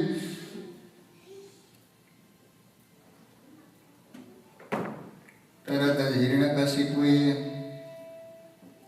પ્રહલાદજીને નારાયણનું નામ મુકાવવા માટે સેવકોને બોલાવ્યા છે. સેવકોને કહે છે કે પ્રહલાદની જે ટેક છે એમાંથી તમે એને વંચિત કરો. રાજાના કહેવાથી જ તમામ સેવકોએ પ્રહલાદજીને મારી નાખવા માટેના કંઈક વાના કરવામાં આવ્યા છે. નિષ્કુળાનંદ સ્વામી કહે છે કે પહેલવાને એક હાથીને દારૂ પી અને મદોન્મત કર્યો છે અને એના પગ નીચે કચડી નાખવા માટેનો પ્રયાસ કરવામાં આવ્યો છે. છતાંય પણ ભગવાને પ્રહલાદજીને ઉગારી લીધા છે. પછી તો એક રૂમની અંદર મોટા મોટા ભોરંગ કહેતા મોટા સર્પો એની વચમાં પ્રહલાદને ફેંકવામાં આવ્યા છે. છતાંય પણ જેને રામ રાખે એને કોણ ચાખે. પછી તો ઊંચા ડુંગરા ઉપરથી પ્રહલાદજીને ફેંકવામાં આવ્યા છે. છતાંય પણ ભગવાને પ્રહલાદજીનો વાળ વાંકો નથી થવા દીધો.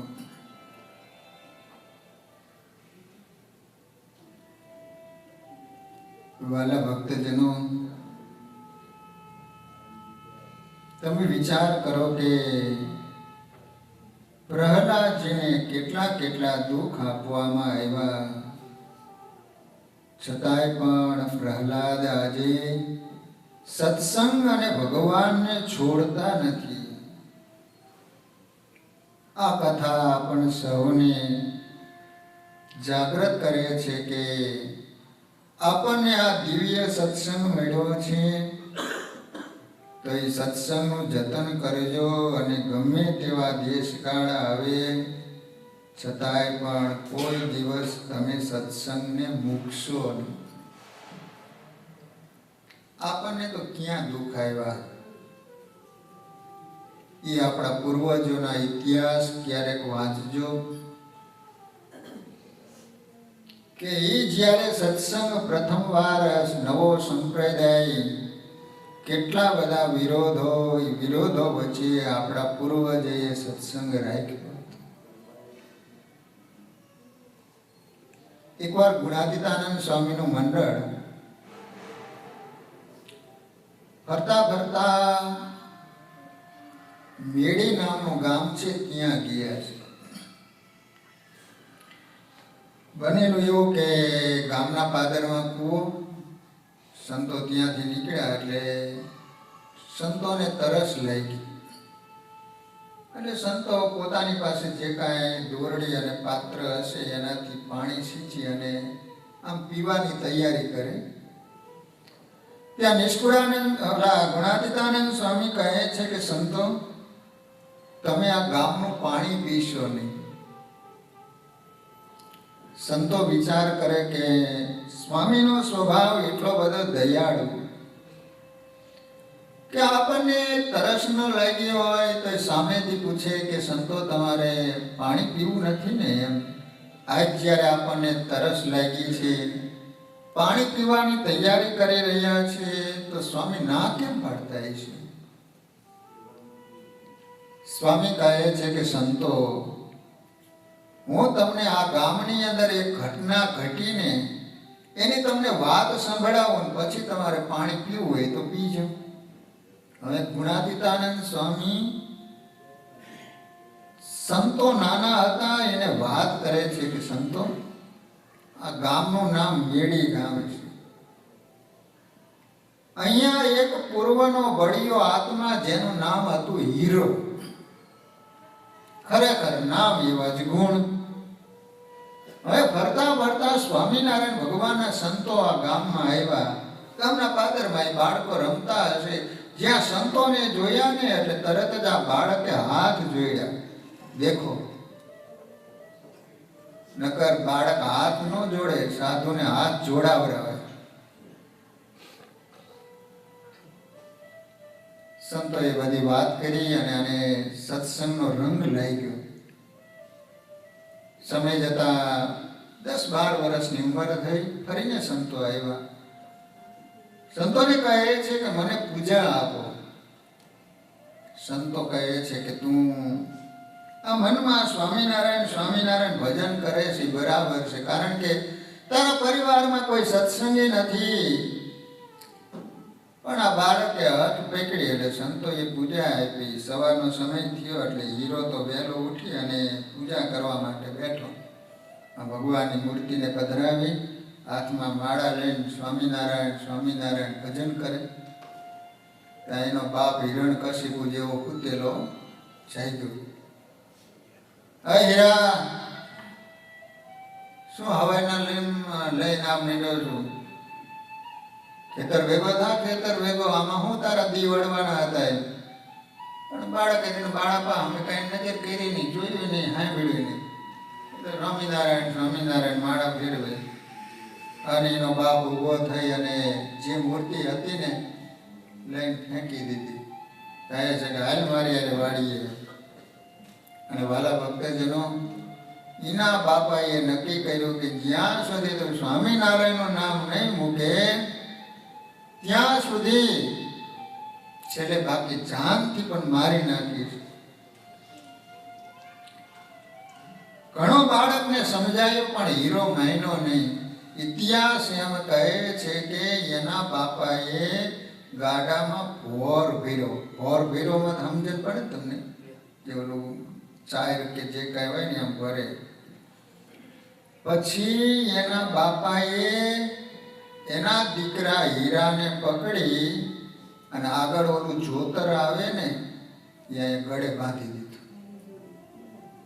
અને પાછળ જઈ અને ગાડું નરાધમે ઊંચું કર્યું. હવે ગાડું ઊંચું થયું એટલે તરત જ એ 12-13 વર્ષનું બાળક, એને આમ ગળો ટૂંકો આવી ગયો અને થોડીક વારમાં જ એનું પ્રાણ પંખી ઉડી ગયું, બાળક મરી ગયું. એને લેવા માટે સ્વામિનારાયણ ભગવાન આવ્યા. આ સ્વામિનારાયણ ભગવાનની આંખમાં આંસુ આવી ગયા કે બેટા, મારા સત્સંગને ખાતર તે આજ પ્રાણની આહુતિ આપી દીધી. બેટા, તારે જો જીવવાની ઈચ્છા હોય ને તો તને જીવતદાન આપું, અને મારા ધામમાં આવવાની ઈચ્છા હોય ને તો તૈયાર થઈ જા, હું તને ધામમાં લઈ જાઉં એમ. પેલો હીરો કહે છે કે મહારાજ, મારે આ લોકમાં જીવવાની કોઈ ઈચ્છા નથી, અને સ્વામિનારાયણ ભગવાન એના આત્માને અક્ષરધામમાં લઈ ગઈ. વિચાર કરો, શાયદ પૂર્વના ઇતિહાસોમાં નજર કરીશો તો એકાદ પ્રહલાદ તમને જોવા મળશે. સ્વામિનારાયણ સંપ્રદાયમાં તો અનેક પ્રહલાદ એવા તમને જોવા મળશે, અનેક મીરાઓ તમને જોવા મળશે.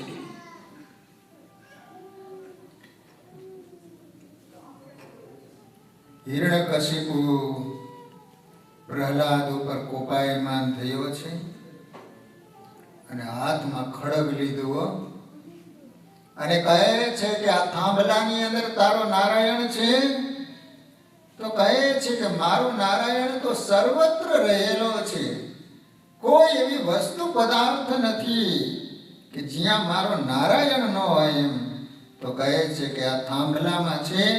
તો કહે છે કે હા, અને જ્યાં ખડગનો ઘા કર્યો એ જ વખતે સ્તંભ ફાટ્યો છે અને એમાંથી નૃષિ ભગવાન પ્રગટ થયા છે. બોલો નૃષિ ભગવાનની જય. આજ ભગવાન એટલા બધા ક્રોધાવેશમાં છે. ભગવાને પ્રગટ થઈ અને હિરણ્યકશિપુને પકડી અને જ્યાં ઓસરી ત્યાં ઋષિ ભગવાને ખોળામાં લઈ અને કહે છે કે તારા જે વરદાન છે ને એને યાદ કર. તારું વરદાન હતું ને કે દિવસે ન મરું, રાત્રે ન મરું, શસ્ત્રથી ન મરું, અસ્ત્રથી ન મરું, મનુષ્યથી ન મરું, પશુથી ન મરું. દેખ મારી સામે, હું માણસ છું? તો કે ના. પશુ શું? તો કે ના. અડધું શરીરનું, અડધું માણસનું શરીર, અડધું પશુનું શરીર. ભગવાન કહે છે કે આ નખ છે એ શસ્ત્ર કહેવાય કે અસ્ત્ર કહેવાય? તો કે શસ્ત્રય નો કહેવાય ને અસ્ત્રય નો કહેવાય. દેખ અત્યારે રાત છે કે દિવસ છે?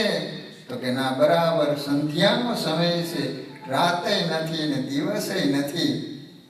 ભગવાન કહે છે કે તારું વરદાન હતું ને કે આકાશમાં નહીં, પૃથ્વી ઉપર નહીં. દેખ આકાશ એક પૃથ્વી છે અને ભગવાન બધા જ જે એના વચન હતા એને સત્ય રાખી અને પોતાના નખથી છાતી ચીરી અને આંતરડા બહાર કાઢીને ભગવાને ગળામાં પહેરી લીધા છે.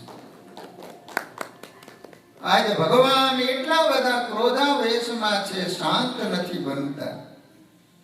બધાએ વિચાર કર્યો કે આમ શાંત કોઈથી નહીં થાય, પણ લક્ષ્મીજીને બોલાવો. ઘણી વાર પુરુષ શાંત ન થતો હોય ને લક્ષ્મીજીને બોલાવે એટલે શાંત થઈ જતા હોય. તે લક્ષ્મીજી આવ્યા, જ્યાં ભગવાનનું આ વિકરાળ શરીર જોયું ને, વિરાટ રૂપ, તો એ મૂર્છા કઈ પડી ગઈ. અંતે નાના એવા પ્રહલાદને કહે છે કે પ્રહલાદ, તમે જઈ અને ભગવાનને પ્રાર્થના કરો તો જ ભગવાન શાંત થશે. નાના એવા પ્રહલાદ ભગવાનની પાસે જઈ અને પ્રભુને કહે છે કે પ્રભુ, તમે એક મારા બાપને માર્યો, એમાં તમે એમ માનતા હશો કે બહુ મોટું મેં કામ કર્યું એમ. પરંતુ મારો બાપ તો મરેલો હતો, મરેલાને માર્યો, એમાં તમે શું મોટું કામ કર્યું છે? આટલો જ્યાં પ્રહલાદ બોલ્યા ને એ જ વખતે ભગવાન ખૂબ રાજી થઈ ગયા. પ્રહલાદને પોતાની ગોદમાં બેસાડી અને સ્વયં જીભથી ચાટી રહ્યા છે.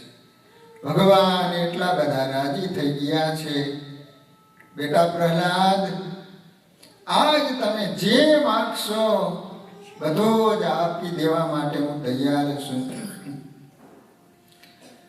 પ્રહલાદ કહે છે કે પ્રભુ, મારે તો નથી કાંઈ માગવું, પણ એવું કહેશો માં કોઈને પંચ વિષયમાં પ્રીત જીવને માગશે રહ્યા છે જેમાં મોય. વિચાર કરો, આપણને 60 વર્ષને આવો વિચાર આવે ને, એ વિચાર આજે 7 વર્ષના પ્રહલાદને આવે છે. પ્રહલાદ એમ કહે છે કે પ્રભુ, તમે જે મને માગવાનું કીધું ને, હવે પછી કોઈને માગવાનું ન કહેતા. એ માગવાનું કે એને ભગવાન ન કહેવાય, ને જે ભગવાનની પાસે માગે એને ભગત ન કહેવાય. કારણ કે પંચ વિષયમાં જીવ માત્ર રહ્યા છે. તમારી પાસે પંચ વિષયના સુખ જ માગશે. થોડીક સેવા કરી તમારી માગે છે મોટા સુખને, એવા વેપારીને ઓળખી વિષય સુખ દેશોમાં વિમુખને. ભગવાને કહે છે કે પ્રભુ તમારી થોડીક સેવા કરી અને મોટા સુખને માનશે એવા વેપારીને વેડખી અને તમે વિષય સુખ દેશોમાં.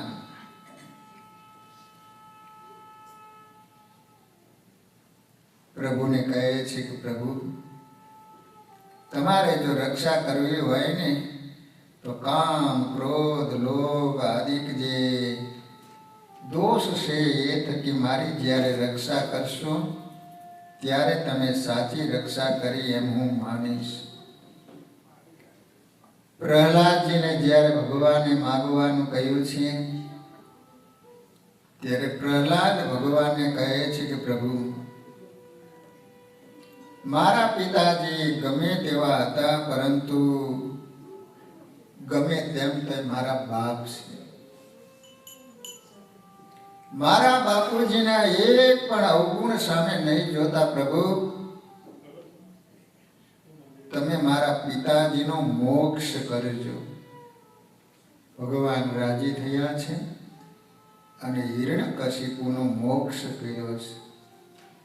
વાલા ભક્તજનો, આ કથા એ બતાવે છે કે જીવતા મા બાપની સેવા કરવી એ તો બધા જ દીકરાઓની ફરજ અને મોટો ધર્મ બને છે. પરંતુ જ્યારે પિતાજી કે માં આ લોકને છોડીને ભગવાનના ધામમાં ગયા હોય તો એમની જ્યારે પુણ્યતિથિ આવે ત્યારે માત પિતાને રાજી કરવા માટે એમની પુણ્યતિથિ નિમિત્તે ભગવાનને થાળ કરાવવા, એ નિમિત્તે થોડુંક ધૂન ભજન કરાવવા, કે જેને કારણે મા બાપના આશીર્વાદ એ ધામમાં બેઠા બેઠા પણ દીકરા ઉપર અખંડ વરસ્યા કરતા હોય છે. વાલા ભક્તજનો, આજે આપણને સૌને આનંદ થાય કે શૈલેષભાઈએ સીતાબેન એમના માતૃશ્રીના પુણ્યતિથિ નિમિત્તે આ 3 દિવસની કથા બેસાડી છે. એમના માં કેટલા બધા રાજી થતા હશે કે ભગવાનના સાનિધ્યમાં, ભગવાનના મંદિરમાં સંતો દ્વારા સુંદર ભગવાનના ભક્તોની કથા બધાય ભક્તોને સુંદર મજાનો લાભ અપાયો છે. તો વાલા ભક્તજનો, અત્યારે પિતૃમાસ ચાલી રહ્યો છે. માતા પિતાની પુણ્યતિથિ નિમિત્તે કાંઈક ને કાંઈક તમે સત્કાર્ય કરતા હોઈશો. તો આપણા મંદિરમાં આ 3 દિવસ સુધી ભગવાનને થાળ થશે. તો ચિંટુભાઈએ વાત કરી કે જે કોઈ હરિભક્તોની ઈચ્છા હોય તો આપણે આ 3 દિવસ સુધી ભગવાનને તમારા પિતૃ નિમિત્તે થાળ કરાવવાની ઈચ્છા હોય તો $101 રાખવામાં આવેલો છે. તો બધા ભક્તજનો, નાની એવી કિંમત છે. તમે ભગવાનને સંતોને થાળ કરાવશો તો તમારા ઉપર તમારા પિતૃઓ ખૂબ રાજી થશે. તો આ રીતે પ્રહલાદનું આખ્યાન નિષ્કુળાનંદ સ્વામીના કલમે લખાયેલું પ્રહલાદજીનું આખ્યાન શ્રવણ કર્યું. હવે નિષ્કુળાનંદ સ્વામી લખે છે ધ્રુવજીની કથા. વળી ધન્ય ધન્ય ધ્રુવજીને કહીએ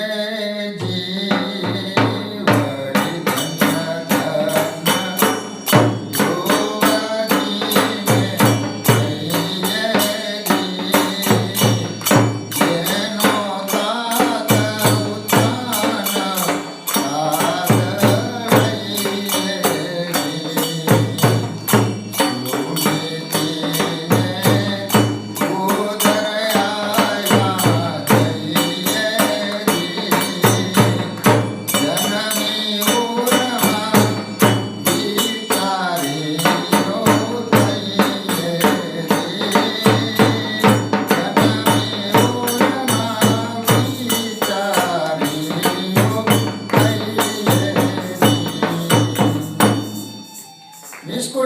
સ્વામી કહે છે કે ધન્ય ધન્ય ધ્રુવજીને કહીએ જી, જેનો તાત ઉત્તાન પાદ લઈએ જી. ધ્રુવજીને 2 વાર ધન્યવાદ આપ્યા, ધન્ય ધન્ય. અને નિષ્કુળાનંદ સ્વામીએ પદ લખ્યું જનોની જીવો રે ગોપી ચંદની, એની અંદર પણ ધ્રુવજીને નિષ્કુળાનંદ સ્વામી યાદ કર્યા છે. કારણ કે ધ્રુવની માતાનું નામ હતું સુનીતિ, એના પિતાનું નામ હતું ઉત્તાનપાદ. ઉત્તાનપાદને 2 પત્નીઓ હતા, એકનું નામ સુનીતિ અને બીજીનું નામ સુરુચિ. એમાં સુરુચિ હતી પ્રિય પત્ની હતી અને સુનીતિ હતી એ ઉત્તાનપાદને એટલી બધી વાલી નહોતી. સમય જતા સુનીતના ઉદરની અંદર ધ્રુવજી પધાર્યા છે. દિવસે દિવસે ઉત્તાનપાદને એના પ્રત્યે અણગમો વધતો ગયો. શાસ્ત્રો એમ કહે છે કે ઉત્તાનપાદે નિર્ણય લીધો કે મારા રાજમહેલમાં સુનીતિનું સ્થાન ન હોવું જોઈએ. ગામના પાદરમાં એક નાનું એવું ઘર કરી અને કહે છે કે સુનીતિ, તારે મારા રાજમહેલમાં નહીં પણ તારા માટે અલગ મકાન કરવાની વ્યવસ્થા મેં કરી દીધી છે, તારે ત્યાં રહેવાનું છે. સમય જતા સુનીતિ થકી દીકરાનો જન્મ થયો, જેનું નામ રાખવામાં આવ્યું છે ધ્રુવ. પરંતુ સુનીતિએ નાનપણથી એવા સંસ્કારો આપ્યા. વાલા ભક્તજનો, તમારું બાળક કેવું બનાવવું માતા પિતાના હાથની વાત છે. માતા પિતા જો ધારે તો તમારા સંતાનને મહાન ભગવાનનો ભક્ત પણ તમે બનાવી શકો. અને તમારા બાળકો પ્રત્યે તમે જો ધ્યાન નહીં આપો, એની પાછળ ટાઈમ નહીં કાઢો, એને તમે સંસ્કારનું એવું વાતાવરણ નહીં આપો, તો એ તમારો દીકરો ડાકુ પણ બની શકતો હોય છે.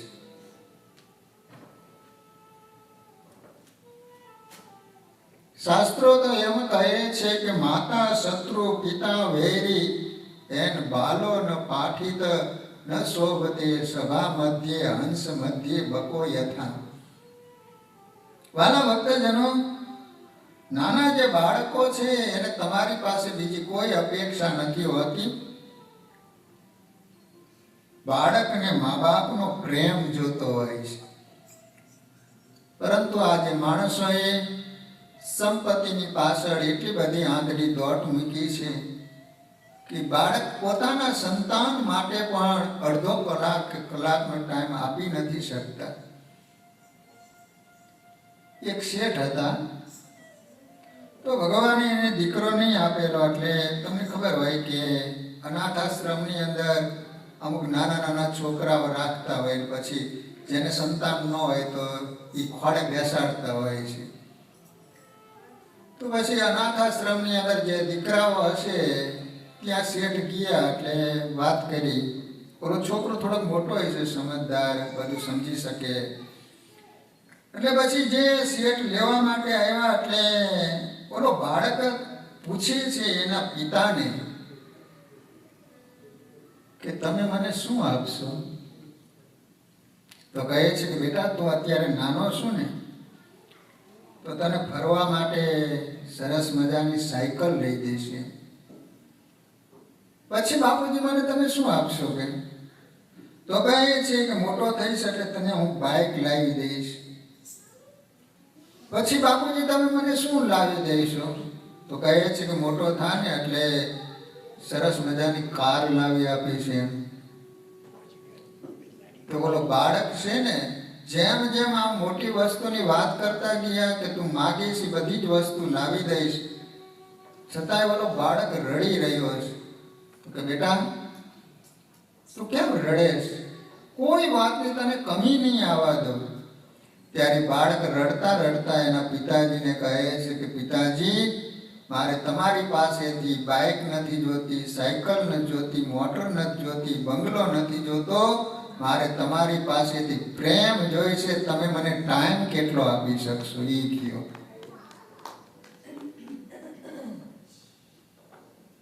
અને જે મા બાપ દીકરા દીકરીઓને પ્રેમ અને ટાઈમ આપે છે એવા દીકરા દીકરીઓ મા બાપને છોડીને બીજે ક્યાંય જતા નથી. જેને ઘરે પ્રેમ મળતો નથી ને ત્યારે એ બીજે ઠેકાણે પ્રેમ શોધતા હોય છે. માતા શત્રુ પિતા વૈરી એન બાલો ન પાઠિત ન શોભતે હંસ મધ્યે બકો યથા. જે મા બાપ દીકરા દીકરીને સંસ્કાર આપતા નથી તો એ મા બાપ એના શત્રુ છે એમ શાસ્ત્રો કહે છે. જનની જન તો ભક્ત જન જનજે કા દાતા કા સૂર નહીતર રહેજે વાંજણી મત ગુમાવીશ નૂર. મા બાપની ફરજ બનતી હોય છે. લગ્ન કર્યા પછી બહુ મોટી જવાબદારી હોય છે, તમે છટકી નહીં શકો. અને જે મા બાપ દીકરા દીકરીઓને ટાઈમ આપે છે, જે એની ઉપર ધ્યાન રાખે છે, આજ પણ હું જોઉં છું, આજના સમયમાં પણ કેવા દીકરા દીકરીઓમાં સુંદર સંસ્કારો જોવા મળે છે. અને જે મા બાપ દીકરા દીકરીઓની પાસે ટાઈમ કાઢતા નથી તો એમાં તમને સંસ્કારો નહીં જોવા મળે. અમારા ઓલા કેતનભાઈ બેઠા છે, એમની એક દીકરી છે નાની, તો એને બધું આવડે, એટલે ચેષ્ટા આવડે. આ બેઠા એમાં કેટલાક ચેષ્ટા નહીં આવડતા. હાવ નાની દીકરી છે, નાનપણથી કે કારણ શું? ઘરે એના મા બાપે ધ્યાન આપ્યું હોય અને પૂર્વનો જીવ બળી હોય થોડોક હોય, પરંતુ ખાસ તો મા બાપ ઉપર આધાર રાખતા હોય છે સંતાનોની અંદર સંસ્કારો. પૂર્વમાં એમ વિચાર્યું થાવું મારે તે હરિદાસ, એવે વિચારે આવ્યા વળી નિજ પિતાની પાસ. હવે ધ્રુવજી મોટા થયા, નાનપણથી એવા સંસ્કારો આપેલા, એકવાર બાળકોની સાથે રમતા રમતા રાજમહેલમાં પહોંચી ગયા. તો ઉત્તાનપાદ રાજા સિંહાસન ઉપર બેઠેલા છે. એને ખ્યાલ છે કે આ મારા પિતા છે. ઓલું સુરીચનો એક દીકરો ઉત્તમ હતો, એ પણ એ ઉત્તાનપાદની ગોદમાં રમી રહ્યો છે. નાના એવા ધ્રુવ, એને કઈ ખ્યાલ નથી. નાનું બાળક છે, હજી કોરી સ્લેટ છે. એ તો રમતું રમતું એના પિતાજીની પાસે જઈ અને કહે, પિતાજી પિતાજી, મારે તમારા ખોળામાં બેસવું છે, તો મને ખોળામાં લ્યો એમ. અને જ્યાં ધ્રુવજી નજીક બેસવા માટે આવે ત્યાં બાજુમાં ઓલી સુરુચિ પત્ની બેઠી હતી ને, એ ધ્રુવજીને કહે છે કે ધ્રુવ, તું અણમાનિતોનો દીકરો છું, તું દાસીનો દીકરો છું, અને તારા પિતાની ગોદમાં તારે બેસવું હોય તો ભગવાનની પાસે જઈ ભગવાનને રાજી કરીને ભગવાન પ્રસન્ન થાય તો એની પાસે તું માગ કે મારા ઉદર થકી તું જન્મ લે ને તો તારી પિતાની ગોદમાં બેસવા મળે એમ. આદર ન પાયમાં તાકથી થઈ પુષ્ટિ એ પર્યાણની, અપર માયે પણ એમ જ કહ્યું થઈ દ્રઢ મતી સુજાણની. ભાગવતજી એમ કહે છે કે સુરુચિએ એમ કીધું ને કે તું દાસીનો દીકરો છું.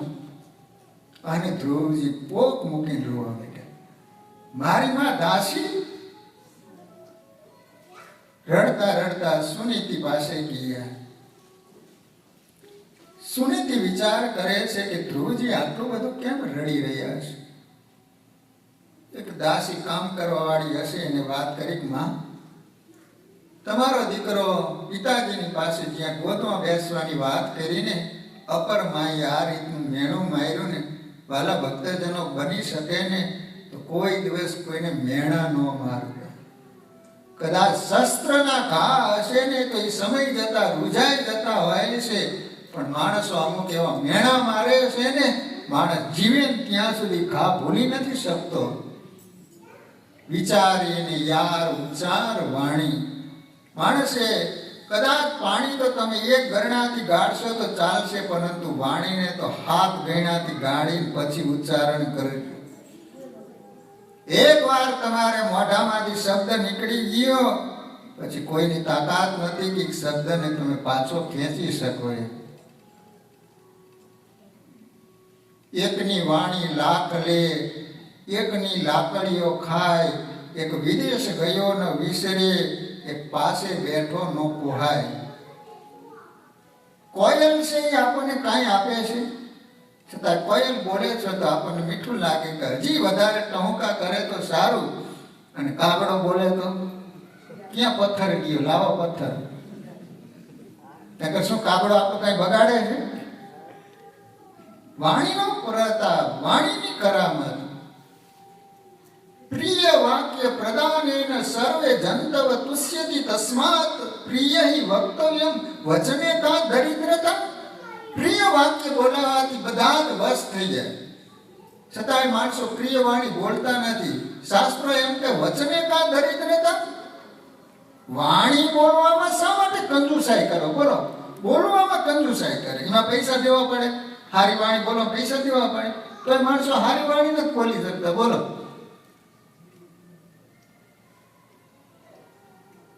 અમુક વાણી બોલે ને તો માણસ ગમે એવો શત્રુ હોય તો મિત્ર બની જાય. અને અમુક વાણી એવી બોલે, તમે વિચાર કરો કે તમે નવી દુકાન બનાવી હોય કે ફેક્ટરી કરી હોય તો એના ઉદ્ઘાટન માટે તમે સંતોને બોલાવો, વધારે સગવડતા હોય આચાર્ય મહારાજને બોલાવે. પણ ક્યાંય ઝઘડાનું ઉદ્ઘાટન કરવા માટે સંતોને આમંત્રણ આપ્યું કે અમારે ત્યાં ઝઘડો કરવાનો છે, તમે ઉદ્ઘાટન કરવા માટે આવજો? એ તો અમુક એવું બોલે ને તરત જ. ઓલા બસમાં બેઠા હતા તે બીડી હતી, પરંતુ એની પાસે બાકસ નથી. વ્યસનની પાસે પીવાની લત લાગેલી હોય ને પાછું પોતાની પાસે તો હોય નહીં. આપણે બેઠા ને આપણે કઈ માગે બીડી છે, આપણે કહીએ કે ના નથી. આવા ને આવા લોભિયા શું આયલા આવતા, લે ટીવી તારે અમારે પડકી જવાનું.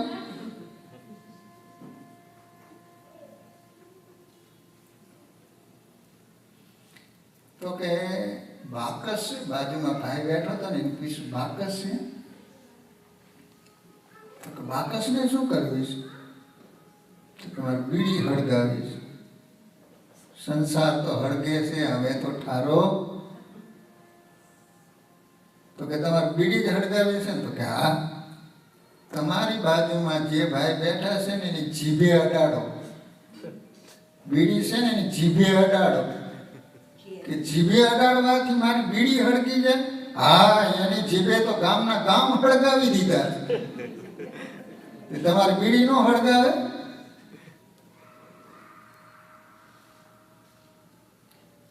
પેલા બે બાજતા હતા ને, એક લાફો મૂકીશ ને તો તારા 64 દાંત ખેરવી દઈશ.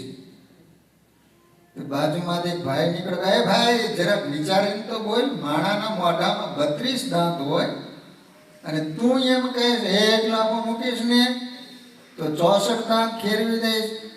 ઓલો કહે છે મને ખબર જ હતી તું વચમાં બોલવાનો, 32 તારા ને 32 આના.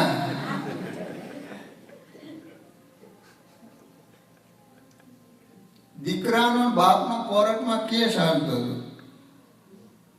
તે ઓલા જજ સાહેબ કહે છે કે આનું કાંઈ સમાધાન થાય એવું નથી, ગમે તેમ તે તમારો દીકરો છે, કેસ પાછો ખેંચી લ્યો. જજ સાહેબ ઓલા ભાઈને કહે છે કે ગમે તેમ તે તમારો દીકરો છે ને, તમે પિતા છો, આનું કાંઈ સમાધાન થાય એવું નથી, આનું કાંઈ નિચોડ આવે એવું નથી. ઓલો કહે છે કે દીકરો મારો છે સાહેબ, એ વાત સાચી છે, પણ આંગળિયાત છે. તમે જજ સાહેબ આંગળિયાતમાં સમજે નહીં. આંગળિયાત એટલે શું? એ કે સાહેબ તમને હું સમજાવું? તો કે હા, જો તમારો બાપ મરે, તમારી માં રાંડે, મારું ઘર માંડે અને તમે હારે આવો ને એને આંગળિયાત કહેવાય. જજ સાહેબ કે આને જેલમાં ખોઈ ગાલો, જીવે ત્યાં સુધી છોડતા નહીં. કે અહીંયા આવું સમજાવે?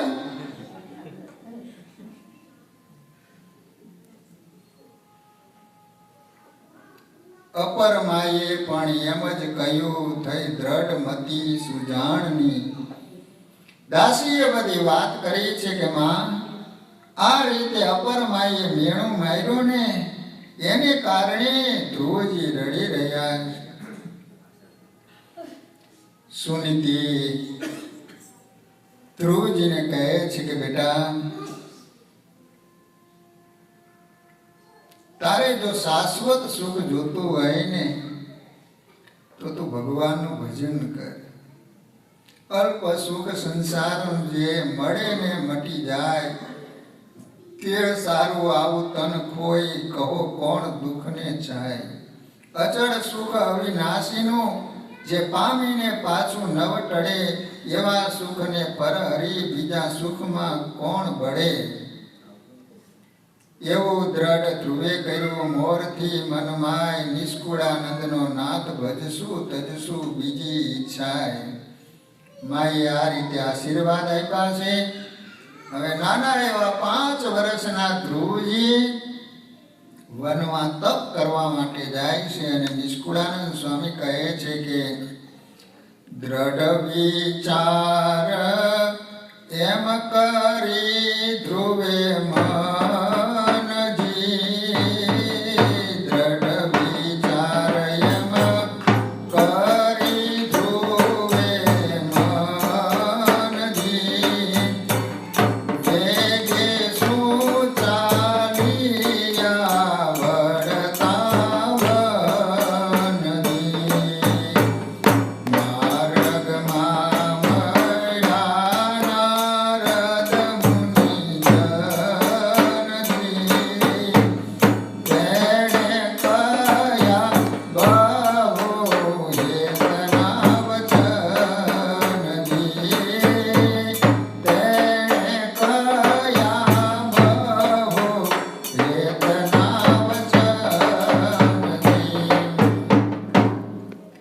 માના આશીર્વાદ લઈ અને ધ્રુવજી વનમાં તપ કરવા માટે ચાલ્યા છે. નિષ્કુળાનંદ સ્વામી કહે છે કે રસ્તામાં એને નારદ મુનિ મળ્યા. નારદ મુનિને જોતા જ માએ આપેલા સંસ્કાર એને કારણે નારદ મુનિને નમસ્કાર કર્યા પગે લાગ્યો છે. ધ્રુવજીને સંસ્કારી બાળક જોઈ નારદ મુનિ રાજી થઈ ગયા. નારદ મુનિ કહે છે કે બેટા, કઈ બાજુ તું જવા નીકળ્યો છું? તો કહે છે કે વનમાં તપ કરીને મારે ભગવાનને પ્રસન્ન કરવા છે. નારદ મુનિ કહે છે કે બેટા, ભગવાનને મેળવવા માટે? કે હા, તને ખ્યાલ છે જન્મ જન્મ મુનિ જતનું કરાઈ, અંત સમય રામ આવત નહીં. મોટા મોટા મુનિઓ તપ કરીને રાફડા થઈ ગયા તો એને ભગવાન મળ્યા નથી. તારી ઉંમર તો જો. અને એ વખતે જે ધ્રુવજી બોલે છે ને અદ્ભુત છે. 5 વર્ષની ઉંમર, પણ એના માતાના આપેલા સંસ્કાર દેખો. ધ્રુવજી કહે છે કે નારદ મુનિ, શાયદ એને ભગવાન નહીં મળ્યા હોય પણ મને મળશે. કાં? તો કે તમારા જેવા સાધુ મળ્યા એટલે ચોક્કસ મને ભગવાન મળશે. જેને સંત મળે એટલે ભગવાન મળે મળે મળે. દેખો તમે, જેને જેને ભગવાનની પ્રાપ્તિ થઈને એને પ્રથમ ભગવાને સંતનો ભેટો કરાયો છે. એ વાલીઓ લૂંટારો, એ વાલ્મીકી ઋષિ બન્યા હોય તો એનું કારણ એને સંત મળ્યા હતા.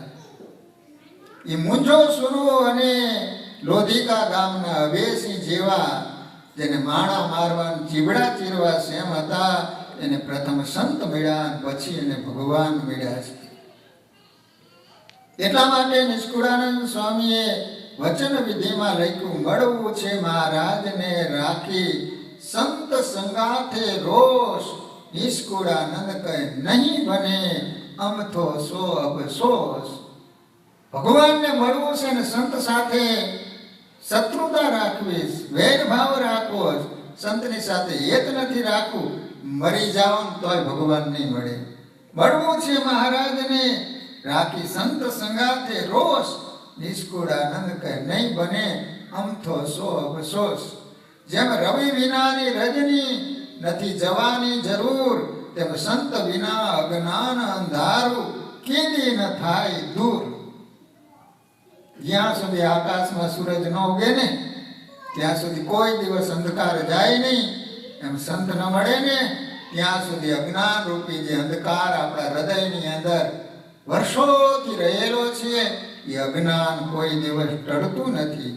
જેમ નાવ વિના નિર્ધિમાં નથી તરવા અન્ય ઉપાય, જે રીતે તમારે સમુદ્રને તરવો હોય તો વાણની જરૂર પડે છે, ભવસાગરને તરીને ભગવાન સુધી પહોંચવું હોય તો વચમાં સંતની જરૂર પડે છે. ધ્રુવજી નારદ મુનિને કહે છે કે શાયદ બીજાને નહીં મળ્યા હોય પણ મને ચોક્કસ મળશે, કારણ તમારા જેવા સંત મળ્યા છે.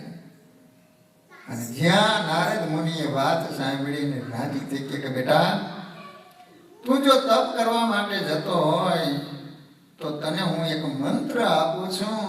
આ મંત્રનો તું જપ કરીશ, જરૂર ભગવાનના તને દર્શન થશે. ઓમ નમો ભગવતે વાસુદેવાય આ મંત્ર આપ્યો છું. હવે 5 વર્ષના ધ્રુવજી જંગલની અંદર જઈ 5 વર્ષના એક પગે ઊભા અચળ અડગ થઈ. બહુ બલાવો આવે બીવરાવા, તેના બીવરાવા બીવે નહીં. એક પગે ઊભા રહી આકાશ સામે બંને હાથ ઊંચા કરી ઓમ નમો ભગવતે વાસુદેવાય આ મંત્રનો જપ શરૂ કર્યો છે. ઘોર જંગલ હતું. રાત્રિના સમયે ભયંકર અનેક પશુ પંખીઓના અવાજ સંભળાઈ રહ્યા છે. ભૂત પ્રેત રાક્ષસ રાક્ષસી વૈતાલ વૈતાલી હુંકાર હુંકાર કરે કરે કાનમાં ક્રૂર ઉચ્ચાર. મારો મારો ખાઓ ખાઓ કહે પણ ન ડરે પ્રભુજી લગા. ધ્રુવજી જરાય પણ ડગતા નથી કે ડરતા નથી. અનજડ તજી આરંભ્યો કઠણ તપ જે કહેવાય, તજી લાલત તનની હાજરો એ ઉપાય. ખાવા પીવાનું છોડી દીધું. લો ભગવાનને મેળવવા હોય તો થોડુંક તપ કરવું પડે. તપ છે વાલું વાલમને છે. અમુકની તો ઘંટી જાગે ને હોય ને ત્યાં સુધી ચાલુ જ હોય. નાખ્યા જ કરે નાખ્યા જ કરે. માણસો શાયદ ભૂખ્યા જેટલા મરતા નથી એટલા ખાઈ ખાઈને મરે છે.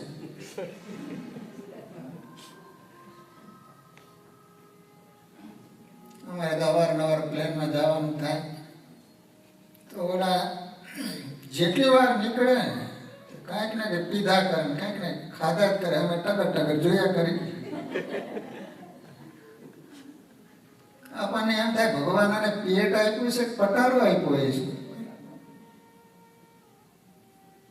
અને ખાધા કરે ને પીધા કરે એટલે પાછળ વારંવાર ઊભા થાય. આપણે વચમાં તો આપણને વારંવાર ઊભો કરે. એના કરતા 1 કલાક તું ન ખાત ક્યાં મરી જવાનો હતો. અત્યારે સારામાં સારા ધંધા હાલતા હોય તો ડોક્ટર, કારણ કે માણસને કાંઈ કંટ્રોલ રહ્યો નહીં, ગમે તે ખાધા જ કરે છે એટલે બીમાર તો પડવાના છે. ગમે તે હોસ્પિટલમાં જાઓ તમારે લાઈન જ લાગી હોય. બોલો કેટલા પ્રકારના રોગ થયા તમે વિચાર તો કરો. ડાયાબિટીસ ને ગાંડાબિટીસ ને કેટલા પ્રકારની બીટીએસ નીકળ્યા.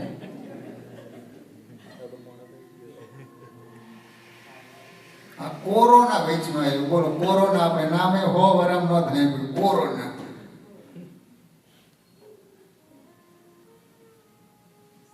એટલા માટે 15 દિવસે એકાદશીનું વ્રત આપણા ઋષિ મુનિઓએ ભગવાને આજ્ઞા કરી કે 15 દિવસે એકવાર શાંતિ રાખે તોય શરીર સારા રહે.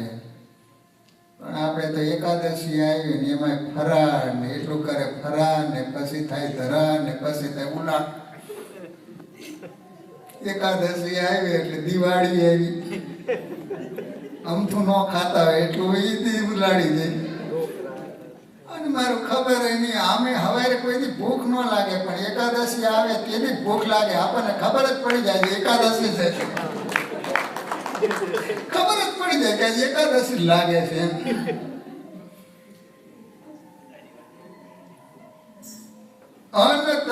અન જળ તજી આરંભ્યો. આજે 5 વર્ષનું બાળક છે. દેખો, 5 વર્ષનો છોકરો, વિચાર તો કરે તો 5 વર્ષના છોકરા કેવડા હોય. પણ એના માએ શું સંસ્કાર આપ્યા છે, ઇતિહાસમાં ધ્રુવજી અમર બની ગયા છે. અમેરિકામાં એની કથા થાય, ધ્રુવજીની કથા. હજારો વર્ષો વીતી ગયા છતાંય આપણે એની કથા કરીએ. શું બાળકનું યોગદાન હશે. અન જળ તજી આરંભ્યો. કઠણ તપ જે કહેવાય, તજી લાલચ તનની આયદરો એ ઉપાય. શરીરની કોઈ પરવા જ નથી. ગમે જંગલી પશુ પંખી આવે ભલે મારી નાખે, બીજું ખાવા પીવાનું છોડી દીધું. શાયદ શરીર ટકે કે ન ટકે. ખરી ટેક ખટ માસ સુધી ઉભા રહ્યા એક પગ. અસુર સુર આશ્ચર્ય પાયમાં દેખી તરફ ધ્રુવજીનું દ્રગે. આહા, બધા અસુરો દેવતાઓ પણ આશ્ચર્ય પામી ગયા કે 5 વર્ષનું બાળક છે, પણ તમે એનું તપ તો દેખો.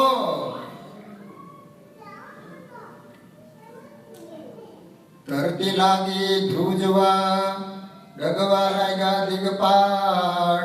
નિષ્કુળાનંદ નાની વયમાં ટીઠા બહુ બળવાળા બાળ. એવું આકરું કઠિન તપ કર્યું છે. એ તપને કારણે સ્વામી કહે છે કે ધરતી મીઠી છે ધ્રુજવા. ધારી ટેક ધ્રુવના સરખી ઓર આંટી પાડવી એમ. પામું હરે કે પાડું પંડને કરું ધ્રુવે કર્યું એમ. આ કથા સાંભળી અને નિષ્કુળાનંદ સ્વામી કહે છે કે આપણે પણ એવી દ્રઢ ટેક ધારીએ. ઉરમાં આંટી પાડો, કા પંડ પાડો, કા હરીને પામું. એમ હોય તો મોટાની લીએ ખોટ તે ખોવા કાજ. ખાલી ન જાય ખેપ કેની જરૂર રીજે મહારાજ. એના જેવી જે આદરે સહે તને કષ્ટ બહુ ટાટ. એમ કરતા હરી મળે ત્યારે પલટ્યો નથી કઈ પાર. સાચા ને સોંઘા ઘણા નથી મોંઘા થયા મહારાજ. ખોટાને ન જડે ખોડતા તે દિન કે વળી આજ. નિષ્કુળાનંદ સ્વામી કહે છે કે કદાચ આપણામાં કસર હોય તો એ કસર મૂકીને થાવો ખરેખરા હરિના દાસ. નિષ્કુળાનંદ નજીક છે તે દાસ પાસ અવિનાશ. આવા જે દાસ ભગવાનના છે એની પાસે તો ભગવાન પણ નજીક છે. સ્વામી કહે છે કે 1 મહિના સુધી તો ધ્રુવજીએ આ રીતે અનજળ છોડી અને તપ કર્યું છે. પછી તો શ્વાસે શ્વાસે સમરે સુખદાયી શ્રી ઘનશ્યામ. પણ એક નથી પામતા એ ભજનથી વિરામ. બોલો, આવું કઠિન તપ તો કરે છે, પરંતુ શ્વાસો શ્વાસે સતત પ્રભુનું નામ લે છે. સુખદાયી શ્રી ઘનશ્યામ. પણ એક નથી પામતા એ ભજનથી વિરામ. એનું તપ જોઈ દાનવ માનવ દેવતાઓ પણ વિચાર કરે છે કે હમણાં જ ધરતીનું ઉથલ પાથલ થઈ જશે કે શું. અને એ જ વખતે ભગવાનને જઈને પ્રાર્થના કરીએ છીએ કે પ્રભુ, તમારો એક ભક્ત તપ કરી રહ્યો છે, એને કારણે પૃથ્વી પણ ડગવા લાગી છે. ભગવાન કહે છે કે એને બીજા કોઈ સુખની જરૂર નથી, ફક્ત એક એને મારી જ જરૂર છે. ભગવાને ધ્રુવજીને દર્શન આપ્યા છે. જ્યાં ભગવાને દર્શન આપ્યા, માથે હાથ મૂકો, ધ્રુવજી આંખ ખોલી, ત્યાં સામે ચતુર્ભુજ સ્વરૂપે ભગવાનના દર્શન થયા છે. વાલા ભક્તજનો, શાસ્ત્રો એમ કહે છે કે જન્મો જન્મ સુધી માણસ તપ કરીને રાફડો થઈ જાય તોય ભગવાન મળે. અને અહીંયા નિષ્કુળાનંદ સ્વામી એમ કહે છે કે ધ્રુવજીને 6 મહિનામાં ભગવાને દર્શન દીધા. એનું કારણ એક કે ધ્રુવજી ઉપર એના માના આશીર્વાદ હતા, બીજા સંતના આશીર્વાદ હતા. જેની ઉપર મા બાપના આશીર્વાદ હોય અને સંતના આશીર્વાદ હોય એની ઉપર ભગવાન રાજી થાય ને થાય.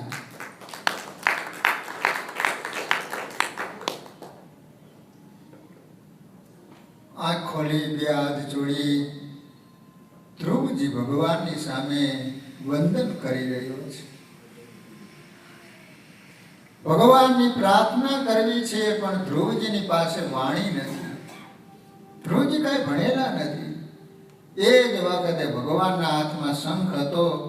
ભગવાને જ્યાં ગાલે શંખ અડાડ્યો ને ત્યાં તો સરસ્વતીજી અને સંસ્કૃતમાં ધ્રુવજી છે એ ભગવાનની પ્રાર્થના કરવા લાગ્યા છે.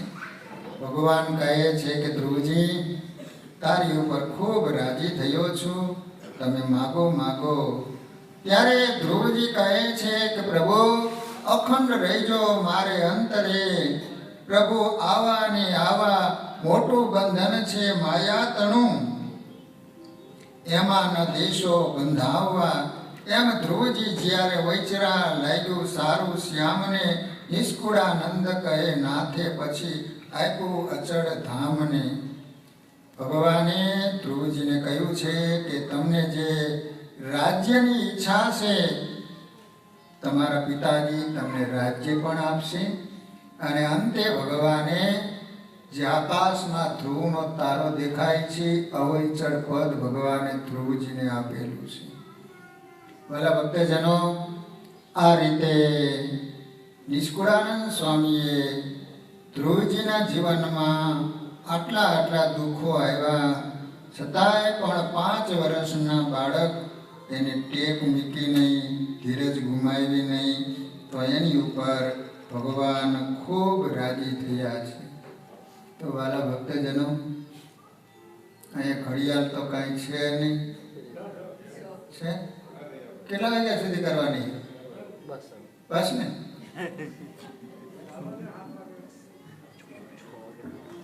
ના પછી કોઈકને રમવા જવાનું હશે તો કંઈક છે કામ.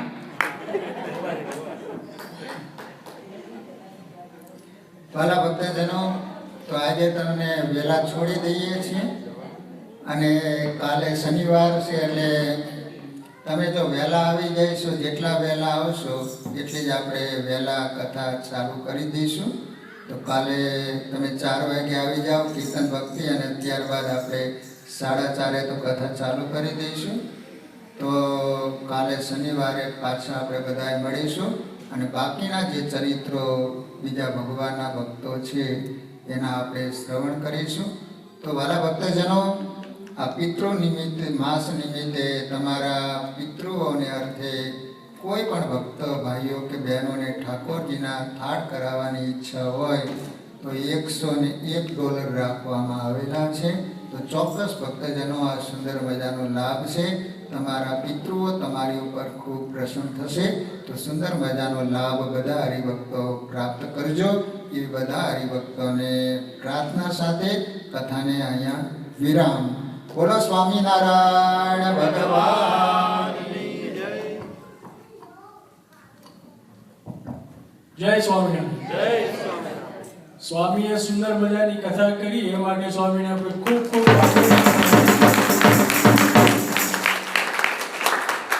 હવે આ ધીરજ આખ્યાન કથાના જે મુખ્ય યજમાન આપણે શૈલેષભાઈ ગાણાલાલ પટેલ ગુમાસણ 1001, એ પછી આવતીકાલની જે આપણી શનિવારની રેગ્યુલર સભા હોય છે એના યજમાન કિરીટભાઈ રામદાસ પટેલ, અને ભોજનના યજમાન આ રીતે છે. જે બધા હરિભક્તો ભોજનના યજમાન બન્યા છે: કિરીટભાઈ રામદાસ પટેલ, આકાશ પી ચોકસી, નયનભાઈ પટેલ, દિનેશભાઈ નારાયણદાસ પટેલ, રોહિતભાઈ પી પટેલ. તો આ હરિભક્તોને આપણે ખૂબ ખૂબ તાળીઓથી વધાવીએ. અને એક બીજી વિનંતી કે જે હરિભક્તોએ પ્રોજેક્ટ માટે જે સેવા લખાઈ છે એ બને એટલી જલ્દી મંદિરમાં ડિપોઝિટ કરાવી દેવી એવી વિનંતી છે કે ડિસેમ્બર 31 પહેલા તમે તમારી લખાયેલી સેવા જો મંદિરમાં જમા કરાવશો તો તમને પણ આ વર્ષે ટેક્સ ક્રેડિટ એ પ્રમાણે મળશે, કારણ કે મંદિર તરફથી તમને ડોનેશનની રિસીટ મળશે. પ્લસ આપણે કન્સ્ટ્રક્શન ટૂંક સમયમાં ચાલુ કરવાનું છે, તો આપણે ફંડ્સની પણ જરૂર છે. જો તમે જે પણ સેવા લખાઈ હોય એ બને એટલી જલ્દી મંદિરમાં જમા કરાવી દેજો. બીજી વાત કે જે બહેનોએ રાધાજીના મુગટના યજમાન બનવા માટેનું જે લિસ્ટ બનાવ્યું છે એમાં થોડાક નામ ખૂટે છે, તો બહેનોને વિનંતી કે કાજલબેનને મળે કાં તો ગોપીબેનને મળે અને તેમનું નામ લખાવે તો આપણે રાધાજીના મુગટના યજમાન બની જાય બહેનો બધા. અને પછી કે આજે કન્સ્ટ્રક્શનની મિટિંગ રાખી હતી પણ ઘણા બધા હરિભક્તો આવી શક્યા નથી, તો આપણે રિસ્કેડ્યુલ કરી છે. કાલે આપણે રાખી છે રિસ્કેડ્યુલ કરીને, એટલે કાલે મહાપ્રસાદ પછી કન્સ્ટ્રક્શનની મિટિંગ આપણે રાખવામાં આવી છે, તો એની ખાસ નોંધ લેવી. અને હવે જે મુખ્ય યજમાન હતા શૈલેષભાઈ એ આગળ આવશે અને આરતી પછી મહાપ્રસાદ અને શૈલેષભાઈ આગળ આવશે.